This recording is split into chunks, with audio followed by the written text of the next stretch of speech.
Please don't let anything break. Please don't break. Good. I think we're good. Ah, my face. well, I was about to imply that like that's not so bad, but I mean that's also bad in its own way. You fucked it up. Damn it. All right. Let's get back to wherever the fuck we left off. I believe we had a very enlightening email discussion with Stephen Heck about the nature of the time cube theory. One of the finest moments of voice acting I'll ever do in my life. Yeah, we both had a lot of fucking fun with that. Oh, I guess it. Oh, wait. I guess because just picking up from the autosave, I guess these still return. So we gotta. Yeah, we'll just send this back like normal. Yeah. Because we are not passing up those +2 points of reputation. Oh, hell no. Yeah, the DV server. Trying to remember. I forget if. Oh yeah, it was MILF Lover. Yeah. I'm pretty sure she sends you a reply saying, "Here's 25 grand. Never do that again." Yes. Yeah, how could you pass that up? We obviously got someone important that we got to be on the lookout for in Taipei, which I know we'll be meeting very soon. A person by the name of Omen Deng. Yep, who has the coolest name ever. Yeah. Not a bad outfit, too. Yeah, if I remember, he looks like Raido Kuzunoa from the Shin Megami Tensei series. Yeah, it's like very... The flat cap, the cape, yeah, the sword. Like despite not being Japanese, he has like a surprising what was it, Taisho era like police officer kind of uniform to him. Maybe aspects of that are shared across Asian countries from that time period. Possibly, but I mean, considering like I think it was the Chinese and Taiwanese versions of Nocturne HD that got released. They come with the Dante DLC pre-installed, and you cannot access the version with Raido in it because of still a bit sore about that whole Japanese nationalism thing. Damn. Yeah, it's been a thing for literally tens of decades. Yeah, it's a shame. All right. Obviously, with kind of how I've been alluding to things, while there's still missions that we'll eventually get to in Moscow and Rome, well, we gotta like intercept some assassination plans right now. I think that's what you want. Yeah. Yep. All right. So somehow our reputation with Mina isn't back to neutral, despite all the bullshit we've done. Frankly, I'm more impressed that it's not in the toilet. Yeah. Yeah, I got a dossier, the Chinese secret police, Albatross, who we met, the asshole in a scarf, tapped into the monitoring, yep. And of course, our good buddy Stephen Heck is going to be providing fire support. Possibly with actual fire. In a potentially crowded Taipei subway system.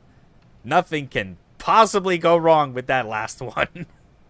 Yeah, I'm fairly certain he'll keep it low-key. Any more antics on the horizon?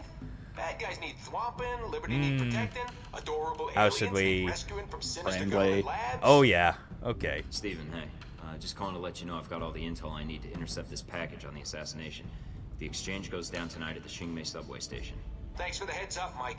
I'll make sure I disable all those surprise audio mines I've got scattered around the city's subway system. Wait, you what? Don't really have those, do you? If I told you that, there wouldn't be a surprise, would there? Plus, I'd have to staple your tongue to the best of your knowledge. Tell anybody. Operational security, nothing personal. Right. Yeah. Anyways, I thought you should know, since Taipei is sort of your turf and all. I appreciate that, Mike. You've always been a stand-up guy, you know that? Not like when. No, sir. No, sir. Not like when at all. Yeah, not like when. Not Wei, who I thought initially thought it was. Oh God, he's still tied up off screen. That's oh man. If you wanted to help me take him out, well, it's horrific. Really? Yeah. Oh, friendship. means to me. Yay! Will I do it? Damn go do your thing. I think you're gonna like the surprise I got cooked up. Why do I get the feeling you've planned this? Because I have, Mike. Right. He plans Okay, for then. everything. Gotcha. Well, we're now besties with Stephen Heck, so we have no further reason to play the game. Like, this is as good as it gets. Oh, what are you talking about? We at least need to get to the actual end of the game. Yeah. We've already got a world record in Stephen Heck percent. I'm not seeing anything. Are you sure we've got the right place? I thought Stephen Heck percent involves, you know, the actual Stephen Heck ending. I've got a signal. You know what I'm talking about. Your current position. Oh, I know. Also, look at how much of a jackass I am just hanging out in the subway dressed like this. So inconspicuous with your gigantic beard and your hockey pads. Yeah. Points for considering camouflage, Agent Thornton. But try something that blends in with the civilians more Yep. than the surroundings. You I know who I am. had half a mind before starting this stream to actually switch back to civilian clothes for this. Perhaps you don't hide professional. quite as Okay, well as you yeah, think. because Omen that Tang? line I remember catching very early on that it does change But it would be based on my on agenda. what you go into this mission equipped I with. have things to take care of. But Tasks I cannot allow you know, to that would have kind of gone against the There is a spirit, linen store. I think, of Go inside. yeah, you know, like giving you as many opportunities to determine how I go through Where you this. see reason. Yeah. So, That and, what you now? know, going in with civilian clothes means I'm not no going to fucking kill you. armor. Eventually, your body will Exactly, get yeah. found, and we'll Like, stop as the far as rest I'm of concerned, when it this comes to That is attention setting up armor and all that, that's entirely on you. Yeah, it's like because of just the think- mandatory moments of combat, decent enough like gauge of armor. Lock me in a maintenance tunnel. Yeah, end of the day, you know, I'm totally happy fucking with the operators and all that, but I don't actually want to screw you over. Oh yeah, There's no telling how much time. I mean, Like for I'm what a it's dick, not a worth, monster. I don't think I would have been in that much danger of like Much for Danny Word. getting into an unwinnable situation because I mean, you've seen how I've been specking into pistols. Oh yeah. But I remember it might be later on, and it might just be the order that I did it. But well, and the fact that I didn't spec into pistols, I think it was mostly assault rifle and shotgun. Some of the later fights do get really annoyingly difficult.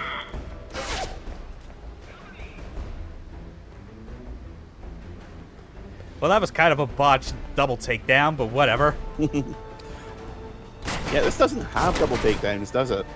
No, but the thing is that like I had gotten the brief moment of evasion, so I accidentally fired off my gun instead of, you know, just hitting B twice for the silent takedown on both of them individually. Yeah. At least you're using the silencer this time. Oh yeah, now that I actually remembered it existed.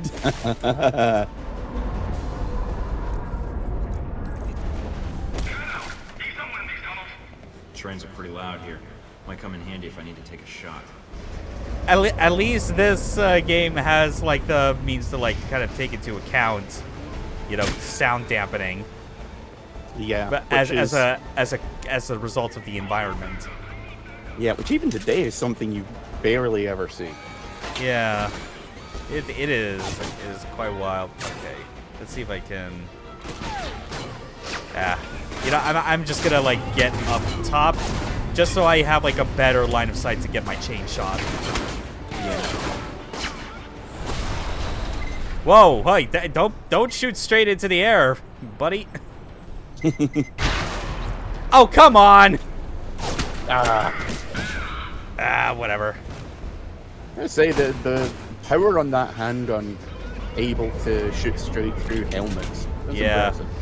That said, though, I am at risk of running out of my tranks on this, so we're probably going to have to resort to increasing the orphan count, however slight, in China. Yeah, I think you'll be lucky if you get it to like +10 by the end of the mission. And that's with killing everybody else in the way. Yeah. Oh, no, I did not mean to... Oh, thank God you can at least cancel out of that. Okay. Oh, okay.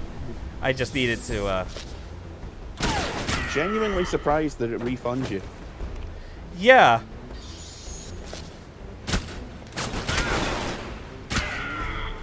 And I see all these people went to the Deus Ex School of Guard training. Also, the RE4 school of enemy training. I mean, the last 7 guys haven't come back to report. Better send another 3 just to make sure. Just to be safe.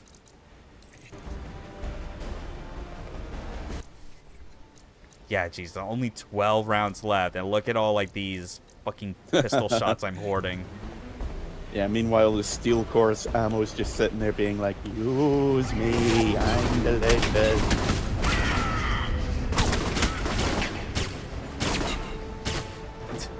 Good enough. More needles sticking out of him than Amy Winehouse. Gonna be looking Too like soon? Pinhead when he gets home from this. Agent Thornton, I've been assigned to monitor this area. I'll remain in contact and pass on what intel I can. Hi, Great, Albatross. no personal robot. Oh, yeah, I forgot that this one's almost like a round robin with all the various operators that you There's no get. way to get down to the tracks. Keep pressing Yeah. forward. The tunnels will lead you to the I mean, station like, once we get, one like, way to or the another. final mission to Taipei, I remember that also, like, having that feeling a lot where it's just, like, everyone that you meet who's involved in Taipei is chipping in as you try and, like, rush to the finish line. And But- the yeah. final mission in general is basically, so here's everyone that's not dead that likes you. Yeah, pretty much. Which I always thought was a very cool thing. I'm always a sucker for those kind of let's all get together and beat up the bad guys kind of endings. Mm-hmm.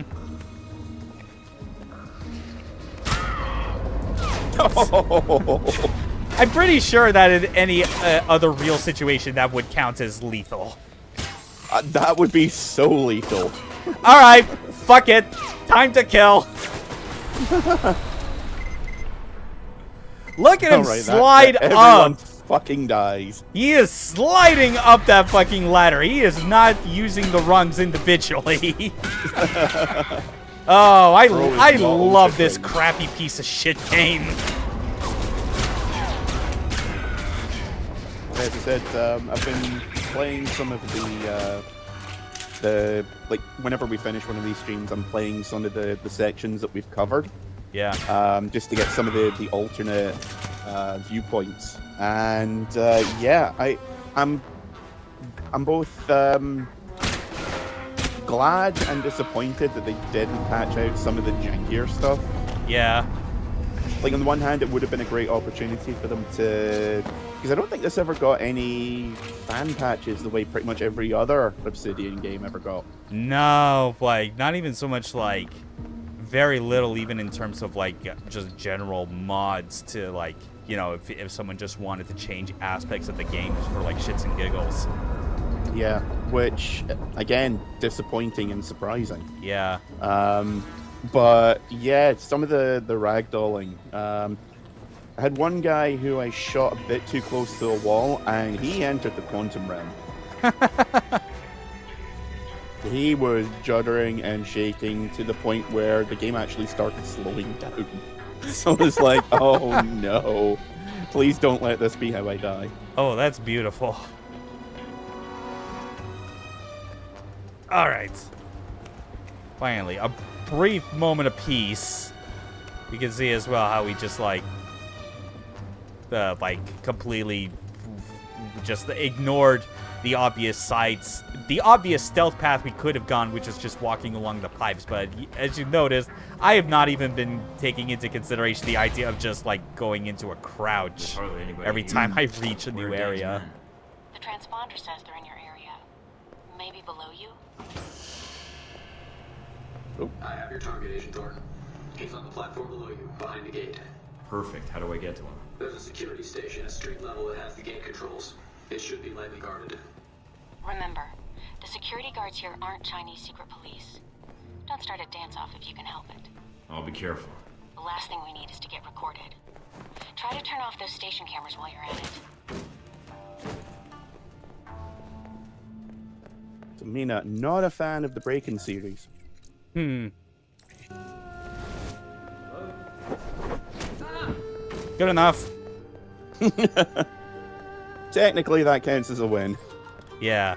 I mean, I did activate Shadow Operative with the idea that, like, it would, like, ensure I had absolute silence in my footsteps, but I was not anticipating he would turn around that soon. Yeah. That's just how it See, is. I always forgot that Shadow Operative just made you silent. It didn't actually give you any proper stealth. Yeah, because like the whole evasion, like skill, the whole point behind it is that it makes it so you. Requesting backup. We have a shooter. When have I fired my gun? Ah, fuck it. Wen can't speak. He's in the human pyramid. Damn it. Oh well.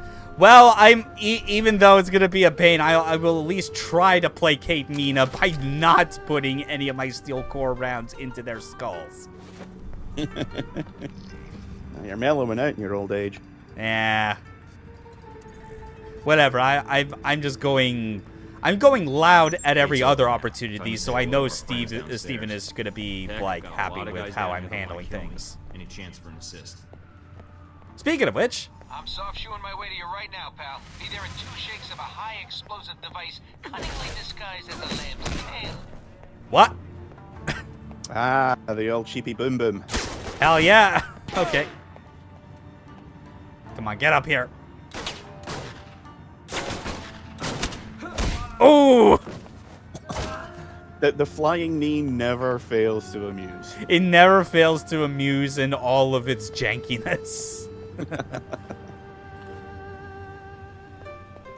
Okay. It's like the there's an alternate world in which Obsidian did the Arkham games, and I kind of want to see that. It would probably result in a better written piece of Batman media. The third one definitely. The first 2 were pretty good. The third one was basically unforgivable. Yeah. I mean, even then, it's like, even in the case of like Arkham Asylum specifically, it's like, the whole thing felt like what they were trying to go for was like a mini episode series that would have possibly been a thing on the animated series, but obviously still nowhere as, you know, strong as like some of the actual best like 2-parter or 3-parters from the animated series. Yeah, I mean, it's no Mask of the Phantasm, let's be honest. Barely anything is. Hey, what? He's here. You said this location was safe. Kill him. Mike, your target is on. All right, let's get. Oh my, that's Don't a let lot him of get people. away. Oh, How is Jesus he- Christ, he gets the fucking Flash. Get past secret police via lethal force. Yeah, seriously, what the fuck? That dude should have been like slowed down by He fucking should have been time going at dilation. like 2 miles an hour. Duck, Mike. Oh man, I can't believe I'm missing. This is not a I believe the appropriate term is you done fucked up, son. Should I reload the checkpoints? Oh, absolutely. All right. Hopefully it You didn't. know you want to. Hopefully it did not save after it, because if this is the case, I will gladly. Mike, your target Yes. is on the move. Don't Okay. let him get away. Good.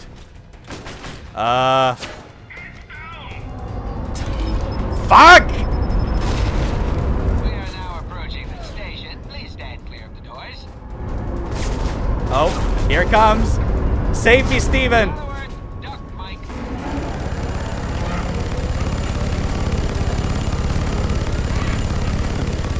Yes, that is a minigun mounted on a train. Like that one, Mike? Oh, I've been wanting to do that for years. I'm glad you got Yes, to he do has it. had this out for at least 4 or 5 years. So I'd actually be curious if like, would this like, because typically when you do like a non-lethal, try to do non-lethal playthroughs in games where it is possible, what do you consider as valid for non-lethal? Do you consider it non-lethal if you yourself don't kill, or is non-lethal if you manage to prevent any kind of death, regardless of like if it's an accident or collateral from another entity? Because I would like to think I would play non-lethally in this instance while allowing Stephen Heck to just murder my enemies. Yeah, I would go by Terminator 2 rules, where if I do it, then it's bad, but if they happen to fall off the roof, then that's just fine and dandy. Yeah. Just hit them all in the kneecaps. Human casualty 0. Yep. Train! In Firefly, where the creature starts, pulls out a gun and starts shooting at them. And one of the characters is like, ain't the good books say that you're not supposed to do that? It's like, yes, but, the rules are a little fuzzy when it comes to kneecaps. Yeah. And that's one of my favorite lines in anything. That's real good. I still remember that ever since I think you told me during the Devil's Third Let's Play, actually. Yeah, it's one of those ones that I find it being so applicable to so many different things. Yeah. Probably says more about me than anything.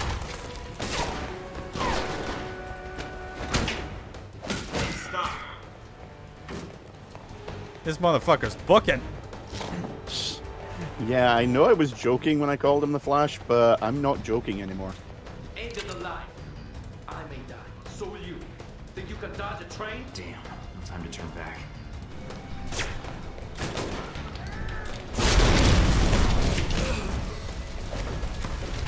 There we go. Switch rails. Done.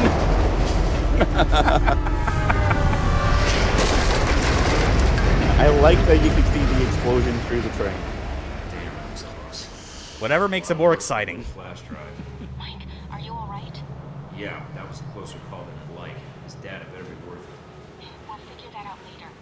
Ding's men are still down there. Get out now. No arguments here. I think I'll stick with surface streets for a while.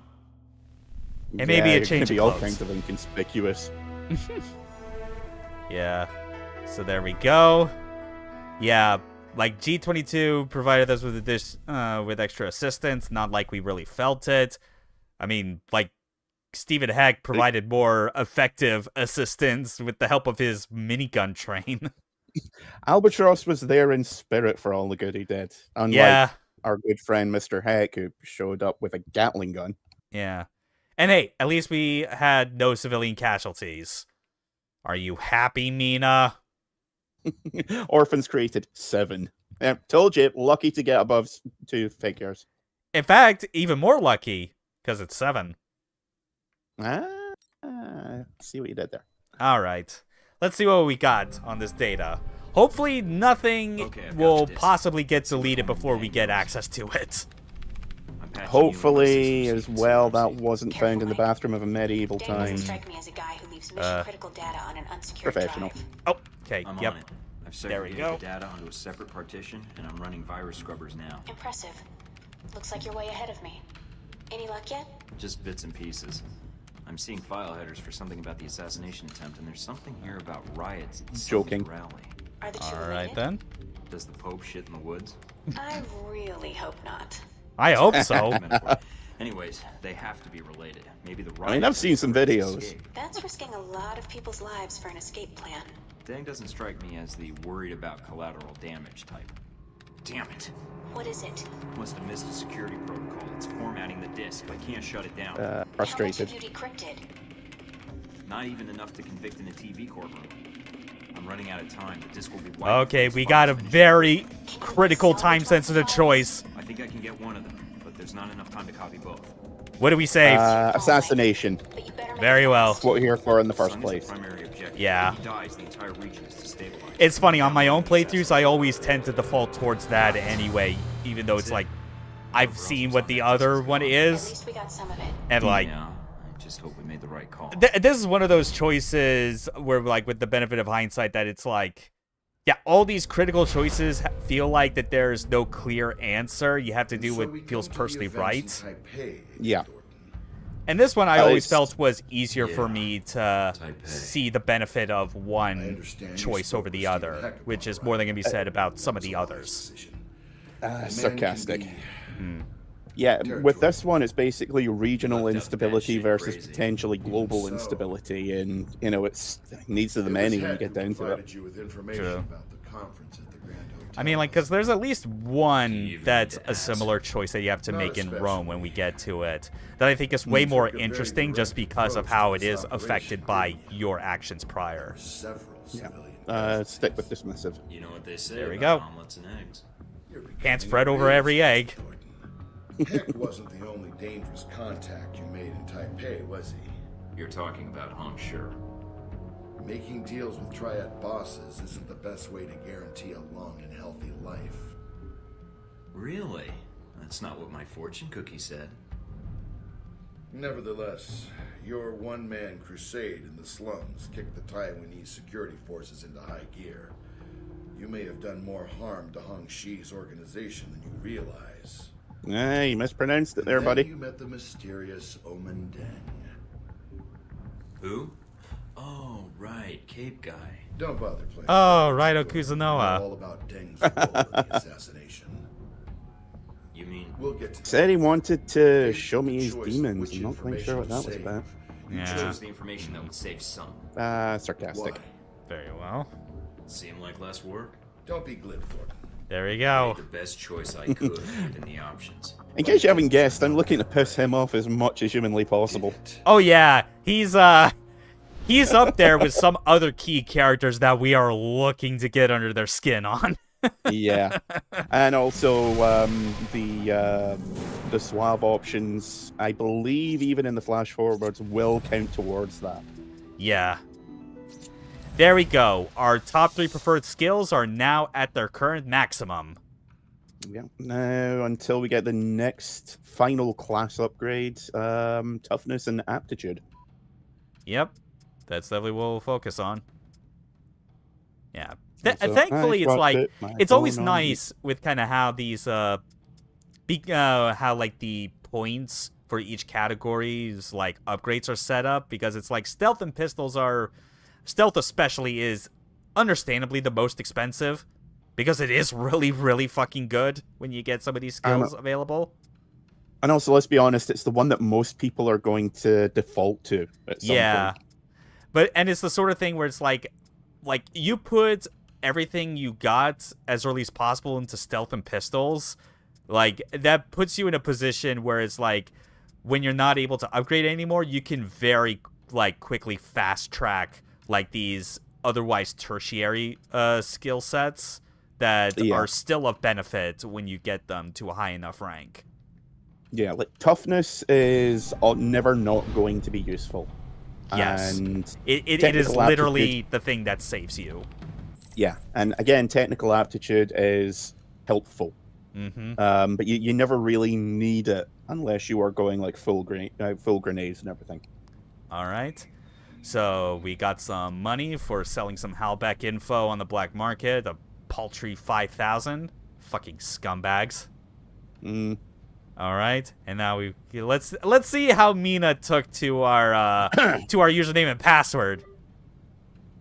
Please accept this bribe to get you to stop emailing me dumb jokes like that ever again. One of the few email responses I remember that wasn't related to Stephen Heck, and I fucking love it. Yeah, especially because it is 25 grand. Literally, she really paid wants you She really wants you to stop talking to her. She literally paid you $100 to fuck off. It's like of all the characters where it's like she is always like one of those she's just one of those characters I think of where it's like where like because of her like professionalism like over the course of the story and whatnot and her usefulness, it's like it really does feel good when you get your reputation with her like all the way maxed out to friendship. But when you get into like the full opposite end, it's the sort of thing where like how do I word this properly? It's like it starts to become initially funny, but becomes like sad and less funny when you realize how much she hates you. Yeah, it's like because it's a more understandable hate rather than look at this loser who I got under my skin, because she's not a loser. She doesn't deserve to get this level of harassment. It's that thing where you're like, oh, okay, we're both on the same page. This is a funny joke. Ha ha ha. Oh, what do you mean you took all that seriously? Oh, I am error. Yeah. So you wanna do a return of your voice acting for this one? Me. Yeah, that'll do. Mm-hmm. Dude, Thornton, you're blowing my freaking mind. You are Shit, right dude, hand just, comes off. that's Continue. just, wow. I'm totally going to show you my manuscript. I'm almost done. It's a treatise on how the price fluctuations in commodities are part of an organized effort at mind control. Just like yesterday. Oh, the price of strawberries went up. Why? I'll tell you why. Because they wanted it to go up so they could see how much it would change things. Change the likelihood of alcoholism or suicide or military enrollment. Each and every change in prices is a finely controlled shift in the experiment to find the right set of influences to make people most amenable to suggestion. Notice how the price in gasoline steadily climbs, and yet it always dips down in time for an election. That's not OPEC. That's the President of the United States messing with us. It's all part of a carefully orchestrated experiment, and I'm blowing the lid off this thing. Oh, hey, I gotta go see a man about getting me a table saw. Heck. I feel like if Stephen Heck was paying attention to events in recent years, he would probably think that his theory is backed up by like all the shenanigans regarding the egg prices in this country. What do you think he's not behind it? Good point. What makes you think he's not in charge? Hmm. We're through the looking glass here, people. Also, I'm definitely going to be on the lookout to see like how gas prices are looking later this year, since it is an election year in the U.S. Surprisingly, that's one of those things I genuinely don't know if it's coincidence or not, but it does seem to be more true than not. I know that these days, like, at least I've noticed, being in a state that isn't part of the continental United States. I don't know how different it is in any of the other 48. But, like, gas price fluctuations definitely occur as, like, a seasonal thing. Like, I have found over the past couple years, pretty much, obviously, most noticeable ever since, like, the whole conflict in Ukraine started going on. But, like, like, gas prices, like, during the dead of winter are, like, at its lowest up here in Alaska. And then they always start to go back up once summertime rolls around. Yeah. Well, I mean, over here we've got an election in beginning of July. And we've been hit ridiculously hard with the cost of living crisis over the last year or so, year and a half. And coincidentally enough, lots of, like, the rate of inflation is starting to come down. Lots of prices are quote unquote stabilizing. Not enough, but government's certainly crowing about how great they are at helping regular people. And it's difficult not to look at that and be like, this feels engineered. Like, yeah. When it comes to conspiracies like that, I enjoy them in the realm of imaginative thinking. Like, what if this happens? Like, I never take them seriously. But, like, it's considering how unpopular the government is in the UK right now, it's just way too close to be coincidental. So I guess Stephen Heck actually has some good points. More and more as time goes on, which is terrifying. I mean, I have definitely gotten in my head that the whole excuse of inflation has become more and more bullshit after, again, like the whole thing with like the egg prices being like way more than they need to be, even though it's like there's no feasible reason why they need to be like increased because of some scarcity or inflation. Yeah. Well, I mean, if you I don't know if you saw it or not, but it was a huge news story on social media, not on the news, funnily enough. Can't imagine why. But it came out recently. The corporate profits have gone up something like 300% in the last year and a half. They are literally using inflation to drive up their prices. And when inflation starts dropping down, they're like, why don't we keep them up here, though? It's profiteering and price gouging in the most blatant way possible. And Yeah. yeah, keep getting away with it. Fucking disgusting. Yeah. Mm-hmm. If only we And had. that's why. If only we had a brave man to finally like set like these corporate monsters straight, like a Michael Thornton or Stephen Heck. And that's why I'm endorsing Stephen Heck for president. I mean, fuck it. That's I'm like the next changing- best thing after Michael Wilson, if we're being honest. Michael. Richard. It's like a big old carnival. It's like Mardi Gras in New York or something. Let's go talk to the president. Michael, I love you so much. All right. We're not talking to the Anyway. president, Michael Wilson. We're talking to this other president, Sung or whatever. Apparently some people want him dead. This is admittedly like this is another one of those missions where it is all talking. Yep. So be ready if we got to try and talk to this person. Professional. There we go. Yeah. Yes, sir. I think I've learned he's about going to plotting kill you listen during to a us rally if we're this week, actually and to use your halfway, death to spark a massive riot and professional to destabilize Taiwan. This is a troubling development, Agent Thornton. If it is true. You think I'm making it up? Let us just say I would like to hear the whole story before I make any decisions. A man with my political views lives with threats every day. I mean, You can he is present me with compelling thankfully very evidence of this pragmatic in his reasoning. The evidence I acquired was partially destroyed. Without proof, I'm afraid there's little I can do, Agent Thornton. What evidence do you have? I have proof of the plan to assassinate you. That's all. Then the riots are merely your conjecture? No, sir, Mr. President. Both threats are genuine. Please, for your safety, cancel your appearance at the rally. Canceling the rally at this juncture would do considerable harm to my cause. I'm afraid it is out of the question. Then at least take extra come on, precautions. Wear please. body armor during your speech. Post extra security, something. Give me your evidence, Agent Thornton. If my security chief concurs that the threat is credible, I'm sure he will insist on my wearing a vest during The thing is, even so, while I do get like his reason for like only wanting to like believe and do and like take actions based on what is clear, concrete evidence. The idea of like someone getting assassinated to like set off a domino effect of like political unrest and like riots and whatnot is not that hard of like a link to establish even without hard evidence.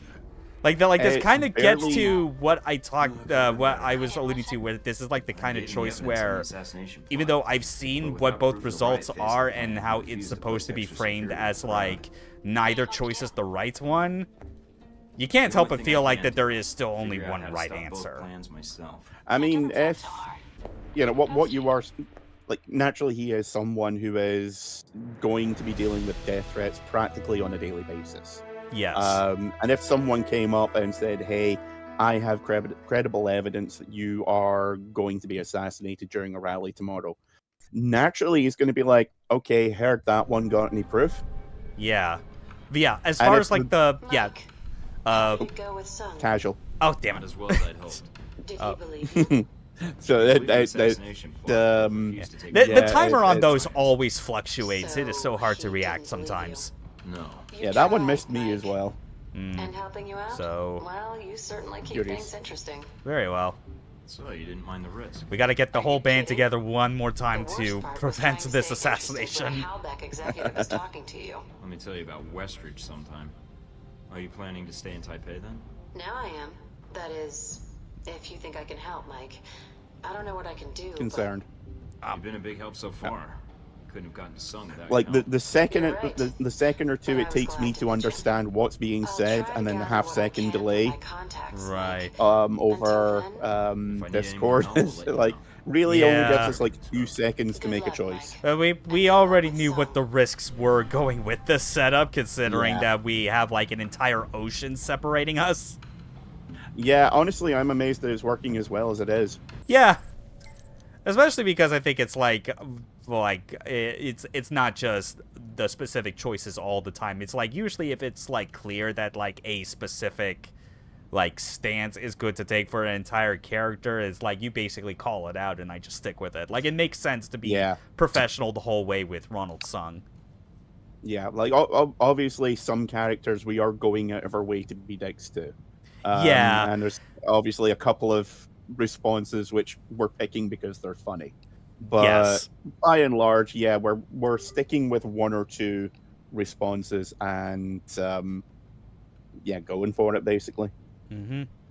Yeah, and hey, at least he did look at the evidence we got and was like, okay, fine, I will wear some body armor. Look, here's the middle ground. I'll meet you halfway. Yes. You know? But don't do it again, fucker. Yeah. And at least at this point, it's like, yeah, kind of getting back to how it just feels like one type of, like, course of action is better than others. It's like, I mean, it is so obvious that, like, his life is most important considering he's the kind of the unifying force for, like, pushing the country in a direction that's for the best. That, like, of course you don't want him dead.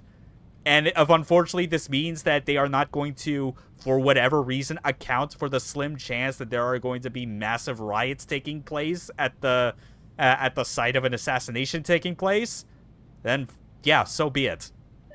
All right, let's take one last look through the clearinghouse. All the intel we need for the final operation. Load up on happy darts. More bullets! Jesus Christ, it's not Metabots.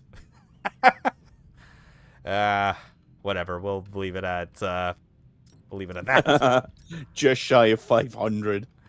It feels dumb that you can't just, like, order a very hyper-specific amount of bullets. It always has to be in bunches of 12. I do not get it. Be prepared. See, at least there was a reason to do that. There's a reason to go on that shopping spree. Do you want to take a look again, just to recap? Gotten a couple of perks since we've started. Yeah, just to recap where we are. Obviously, stealth, pistols, martial arts, everything is good. Perks, clearly pointing out that this is my habit whenever I am on a new forum or Discord server. Case the joint first. Wait, what? Oh, yeah. Be prepared. Yeah, so now we have increased ammo capacity with all weapons. Yeah, it was a good reason to buy all those bullets. Not just for torturing people. Yeah. Bunch of increases to endurance, pistol accuracy and damage and shit. Yep. Probably need to do more CQC. I have to imagine there's more. There has to be like at least another perk related to continuing to do CQC stuff. I think if I remember right, you get one at 50 and one at either 75 or 100. Makes sense. Yeah. Or possibly 75 and 100. Yeah. It's been a long time since I played this fully. Yeah, like I remember there was many years ago where I did look up the full list of perks and like looking at all the conditions. I remember doing a playthrough where it was basically a max perks playthrough where the goal was to see how many I can get while taking into account that there are some that are like mutually exclusive. Yeah, there's so many where it's like if you don't do this specific thing in a certain conversation, then you're not getting it. Yeah. 456 orphans. Those are rookie numbers. I agree. We'll get to 500. That's why we bought all those bullets. Sorry, Mina, but things have to be done. We've been on a roll here. Let's fucking stop an assassination. Yeah. Mina, allow me to introduce you to a movie called Deadly Prey. that Omen Dang thinks he's so smart. You think he's gonna outsmart a bullet? Alright. Due to our actions in Taipei and reputation, we got both G22 and the Triad supporting us on this. Again, kind of reinforcing how, like, of the final missions in the 3 areas, like, this is one of my favorites that kind of cements why, like, the whole Taipei section of the game is one of the best. Yeah. I feel like this was the first one that they worked on. And Rome, aside from one particular character, feels a little bit more slapdash. Yeah, like Rome, when we spend more time in there, you can tell is very clearly carried by the overwhelming presence of a particular character. Yeah. All right. Hex supplied allies with better weapons because we're storming the fucking place. Got a sniper rifle that we won't use. Got a map. And we got an additional path open thanks to bribing the park official. We're good to go. Murdering time. All right. Oh, this is good. Yeah, fucking everything about Taipei is like, it's either the first thing they worked on or it was the last thing they focused all their attention on once they figured out what their game was about and what it was good at. Looks like Dane's men are because there's always the old adage of how it's like, you create your first level last because that's when you know, like, all of what the game is capable of and what you need to teach the player. Yeah. Start strong, end strong. People won't remember the bits in the middle. Unless they're really bad. Oh, yeah. Use the helm. You better hurry, Mike. Sung's giving his speech in less than an hour. Speech? Weren't we here just for the fireworks? Yes, Mike. That and a little thing called regional stability. Yeah, that's secondary. Can you eat that? But can you put it on toast? Is what I'm asking. Let's see.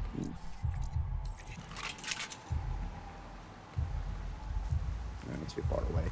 Yeah. The thing is, as well, it's really difficult to judge how far away, you know, like, you can get before they, like, what is the range on the gun and vis-a-vis their sight radius, you know? We could disable some explosives. But why would we? I agree. We'll leave those. Like, do you really want to upset Steven? Oh, that's why. Right. I thought it would be something that you could actually use on them. But hey, we get to do this! Whee! I imagine, like, the first several weeks of Special Forces training is just getting people to stop saying "we" whenever they go down to a point. Alright, and there you go! He somehow got up. Funny that. Alright. Then one in the throat for Jesus. Time to take care of this. Safe and... Oh my god, so fucking... I really do feel like it's like... That's one of those things where I kind of almost wish I had like a wired 360 controller, since that's clearly what this was made for with like that version of X input, but I'm positive that would only be marginally improved. Enemy snappers on the ridge there. Be alert. I remember that being the easiest of all the mini games, with the circuit breaker, you know, being marginally more difficult, and the hacking mini game just being a nightmare. We're up on the rocks. No contact so far. Awaiting your lead. Alright. Let's see. Sup, fucker?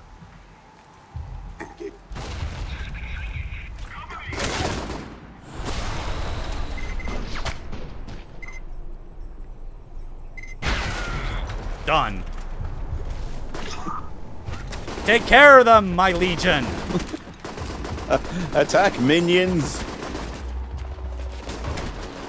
See ya. Mike, the G-22 agents are still pinned down. And they won't be much help if you can't get over there and cover them. Should we? Or...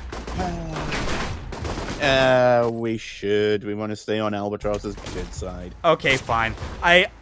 But considering our first introduction to Albatross, I was not sure if you were feeling like positive, negative, or neutral towards him. Like, I was trying to get a beat on how much we're wanting to, like, be buddy with him. Well, if we are friendly with him, we get to be besties with two of the other best characters in the game, as I recall. Oh, right! Yes! Yes, Sis, of course! Yep, yeah, Sis and C. we can't forget Sis. She's such an adorable little psychopath. Yeah. Yeah, and I guess C as well. I keep forgetting that C was, although I thought she was like of a completely different. I might be wrong. Like Yeah. I know that you get massive points for helping out Sis at every opportunity. Yeah. C, There you are. as I said, I can't remember if she is part of that subplot or if it's just that she's always there whenever that the G22 stuff is picking up. Front gate should be all clear now.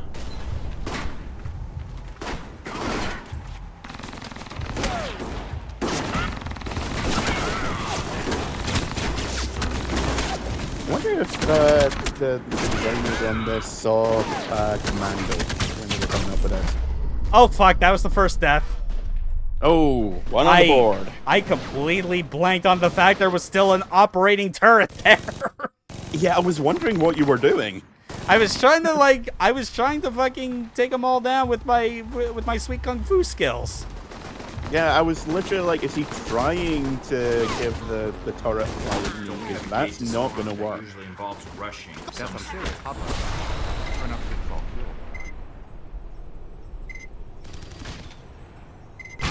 Oh damn! I was trying to. You should not have been blocking my chain shot on that, dude. We'll just tell the triads it was acceptable losses. Collateral damage.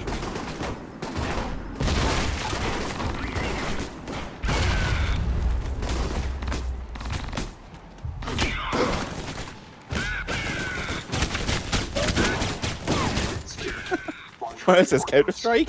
Oh my god. But I have a feeling more coming to join. I feel like I need to have a knife out Backing me up. to ensure that I get better running speed.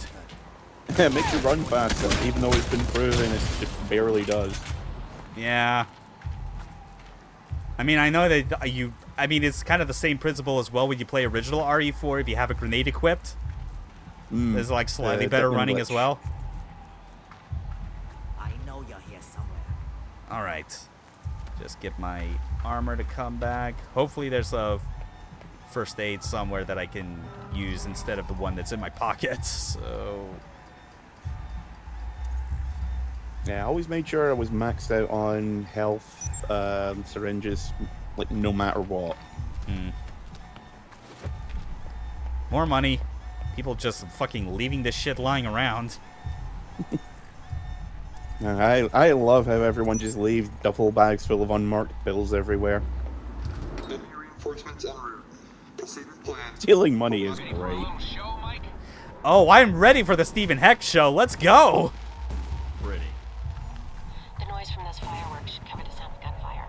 Might be able to Hey, look at that. An explosion that doesn't kill people. Very creative, Yet. Steven. Yet. You know Yet. he's put like uranium-237 in those fireworks. Yeah, they're depleted uranium sparks or some bullshit.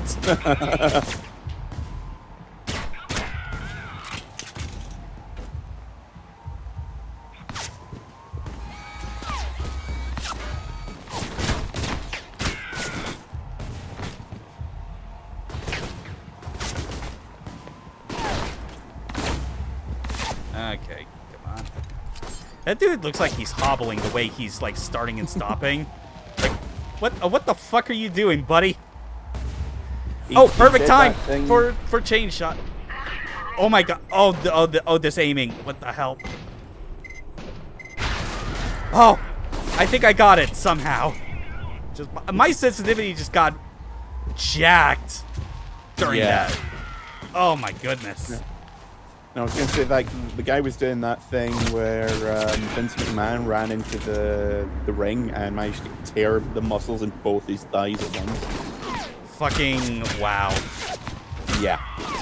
Good job, Like, dumbass. there's rolling a natural one, and then there's whatever the fuck he did. Yeah. All right. You know, it's funny thinking back to like the whole fireworks diversion that Steve is doing, and trying to figure out how that would have been made any actually lethal. Is that I'm now imagining Stephen Heck doing that bloodbath challenge from Mad World where you have to shove the dudes into the, like, the giant barrels that launches them as fireworks in Mad World. Yep. Like, he would totally do that. He strikes me as a man who has a good recipe for human tempura. Oh yeah. He thinks the taste is different just enough so that it doesn't count as cannibalism. And also he has evidence that KFC actually used 12 herbs and spices. They've been lying to us this entire time. Damn. The plot thickens. But the batter doesn't. Don't you find that suspicious? Colonel Sanders, one of humanity's greatest monsters.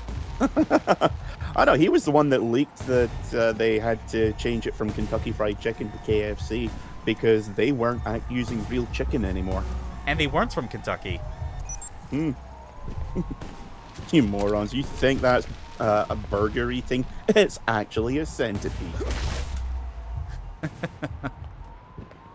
That was one of my favorite conspiracy theories when I was younger. They they've genetically engineered this miles-long centipede creature. Whenever they need chicken, they just hack bits of it off. Yeah, that's fucking hilarious. Like, that's the kind of conspiracy theory I like, where it's like, on the one hand, that is so demented, there's no way in hell it could be true, but I kind of like it because it is. Yeah. Don't turn around, don't turn around. Got it. More ammo, more money. Hell yes. Yo! What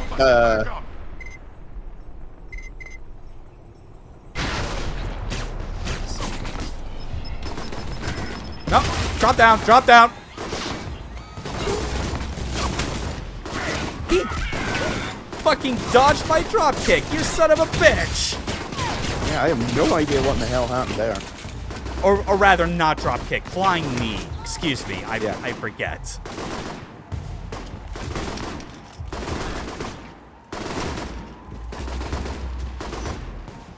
Got it.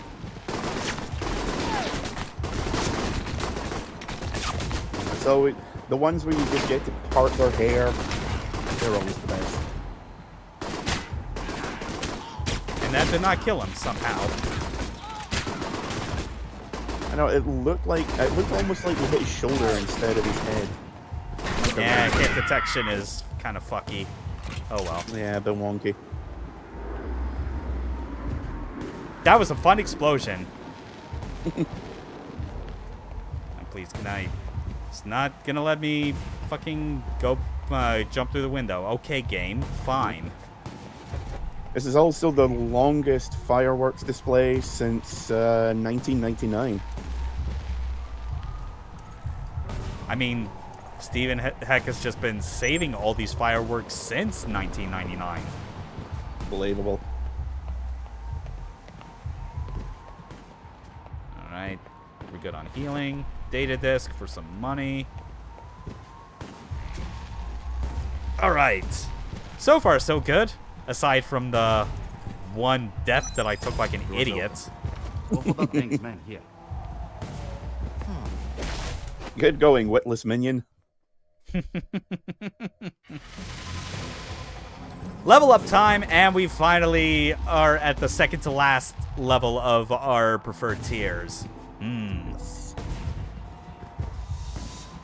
And even the fireworks are still going off in our honor. Yeah, I was gonna say, it sounds like the fireworks are still going. Let's see, I feel like pistol's gonna be most important with what we're about to get into. Yeah, let's go with pistol. Yeah, proficiency's now at experts. More accuracy is the better. One of these days, we'll get to change Shot Master, and it will be beautiful. And let's go.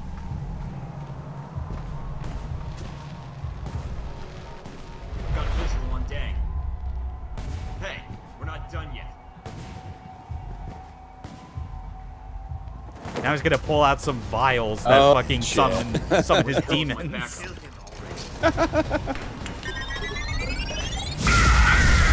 Hell yeah! Oh man, he's only got a McCoy. Oh, dang, you suck.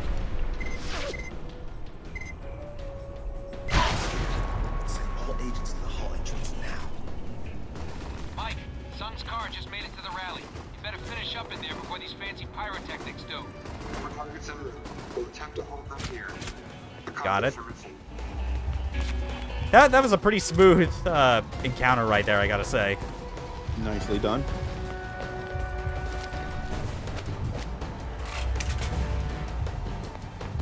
Alright, it can't open the big fancy gate. We gotta go through the little gate off to the side.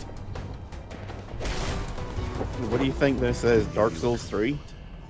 Here, before the eyes of the nations, you will. Oh god, flashbang!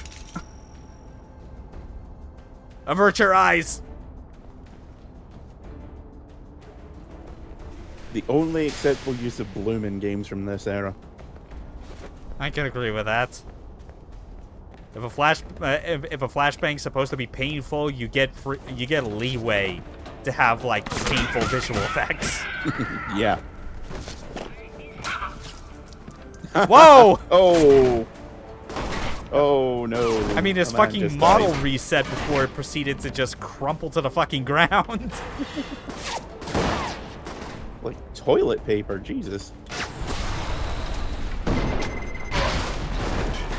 That barely did anything. Omen Dang is a tough one. This, at the very least, jank as it is, this is like a cool location for like this kind of fight set piece to take place. Yeah, again, it feels like, at the very least, is half-assed as some of the later sections feel. All the boss fights the arenas are fairly solid, except maybe the first one. Well, yeah. Shaheen's is like just not that great, all things considered, especially with just the way that it has to route you through it, especially, and going up against like heavy artillery and vehicles. Yeah, and I mean, even with that, you can almost kind of go, well, that's obviously your tutorial boss fight. So even then, I'm inclined to give it a bit of a leeway. Yeah. Where to? Right, it's a zip line. Duh. Okay. I was like, where's the bridge or stairs?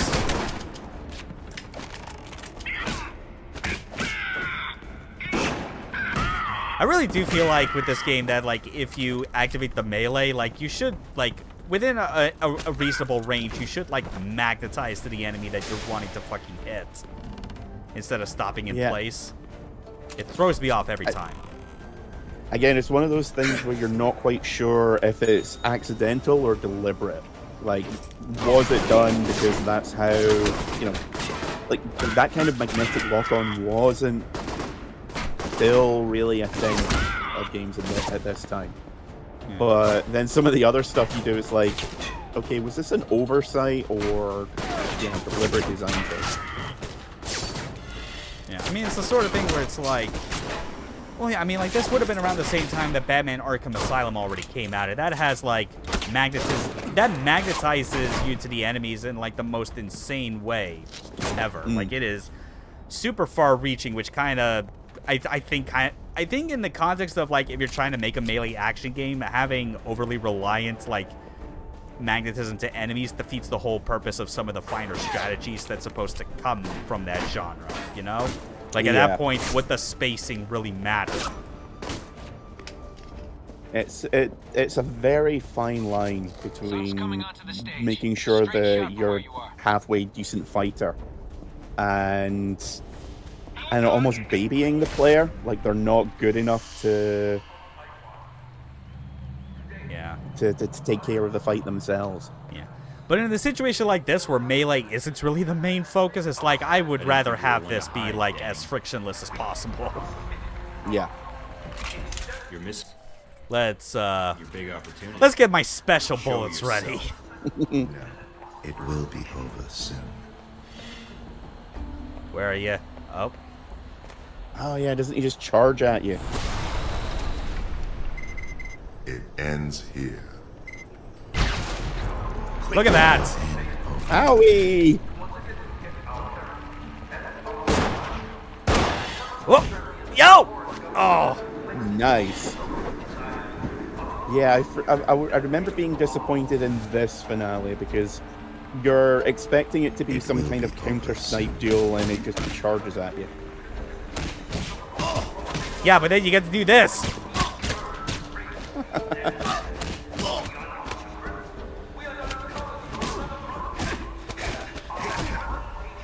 Now we must kung fu fight.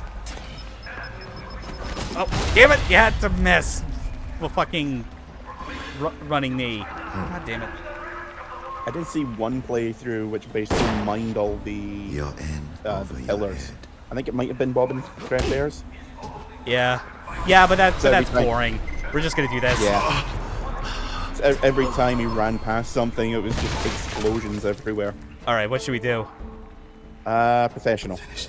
Very well. Nothing personal, woman.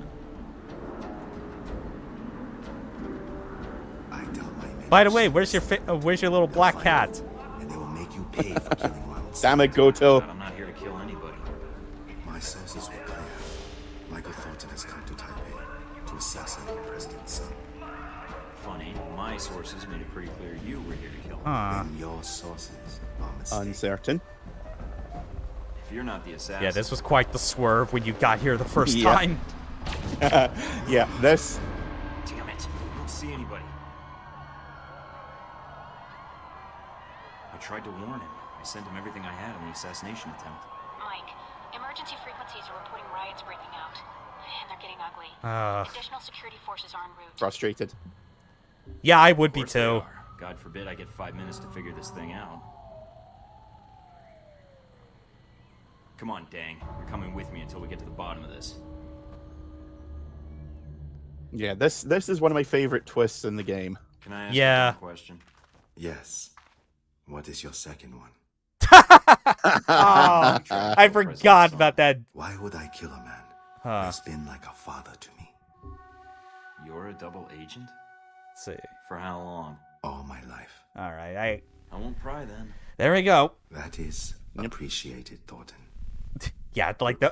those I mean, dialogue imagine Dang options, I Jordan realized actually were coming in thinks so another- fast. You would not have had time to say Yeah. anything, so I took the safe, the safe No, approach. that's basically what I would have gone with anyway. Yeah. He survived. Hell yeah. I'm glad the information I passed to him did some good at least. That is a relief to say. Yeah, it kind of begs the question though. If Deng wasn't there to kill him, who was the sniper? I mean, we know because we played this game, but Yeah, I know, but I'm trying to fucking intrigue. Jesus. all right. And even then, there's a good chance you won't find out who the sniper was to begin with. Yeah. Only 33 orphans? Come on. Ah. We're still not past 500 total. To be fair, though, you did off a couple of triads by mistake. Yeah. But although really it was only the one time. It was only the one. Yeah, but he got around. He was a player. All right. So we got to figure out how are we going to get out of here. Because, yeah, seriously, like, a failed assassination attempt has got, it's going to have security be pretty tight. We got to have an exit plan. Hopefully someone will come through for us. Hopefully Steven's got something ready. This is his turf. I mean, you would hope.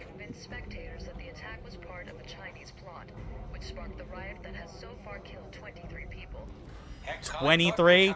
Yeah, that's Yeah. that is not the worth. Mork and Mindy reference. Flippant? Flippant. Tell me something I don't know. So this VCI comes to me and he says to me, Steve, I got a proposition for you. I always figured VCI as the offer you can't refuse types. So after I pop 3 of his fingers off for calling me Steve, I say, and what proposition might that be, my good man? Heck, This guy says to me, Oh, God, please don't kill me. I just came here to offer you $5 million to give Michael Thornton up as Ronald Sung's assassin. Tell me you didn't. Not gonna lie, buddy. I was really tempted for a minute there. But I kind of like you, so I told him to piss off. Then I set him on fire to make sure he got the point. And then you pissed on the fire. Him to make sure he got the point. Stephen Heck's literally playing Postal in Taipei. Find somebody less scrupulous than myself. So I went ahead and called the news station. He's playing Postal on Dante Must Die, and no one's quite sure how that happened. Hey, no problem, buddy. I want to lay low for a while, but I'll be in touch. Be seeing you, Mike. Oh yeah, and you remember what all about that man named Wen? Yep. Just poor Wen. that man's life is nothing but hell as soon as he came across Stephen Heck. Better get moving. Yeah, and you never find out what it is that Wen did to Ernie Zire. So this is the result of your efforts in Taipei.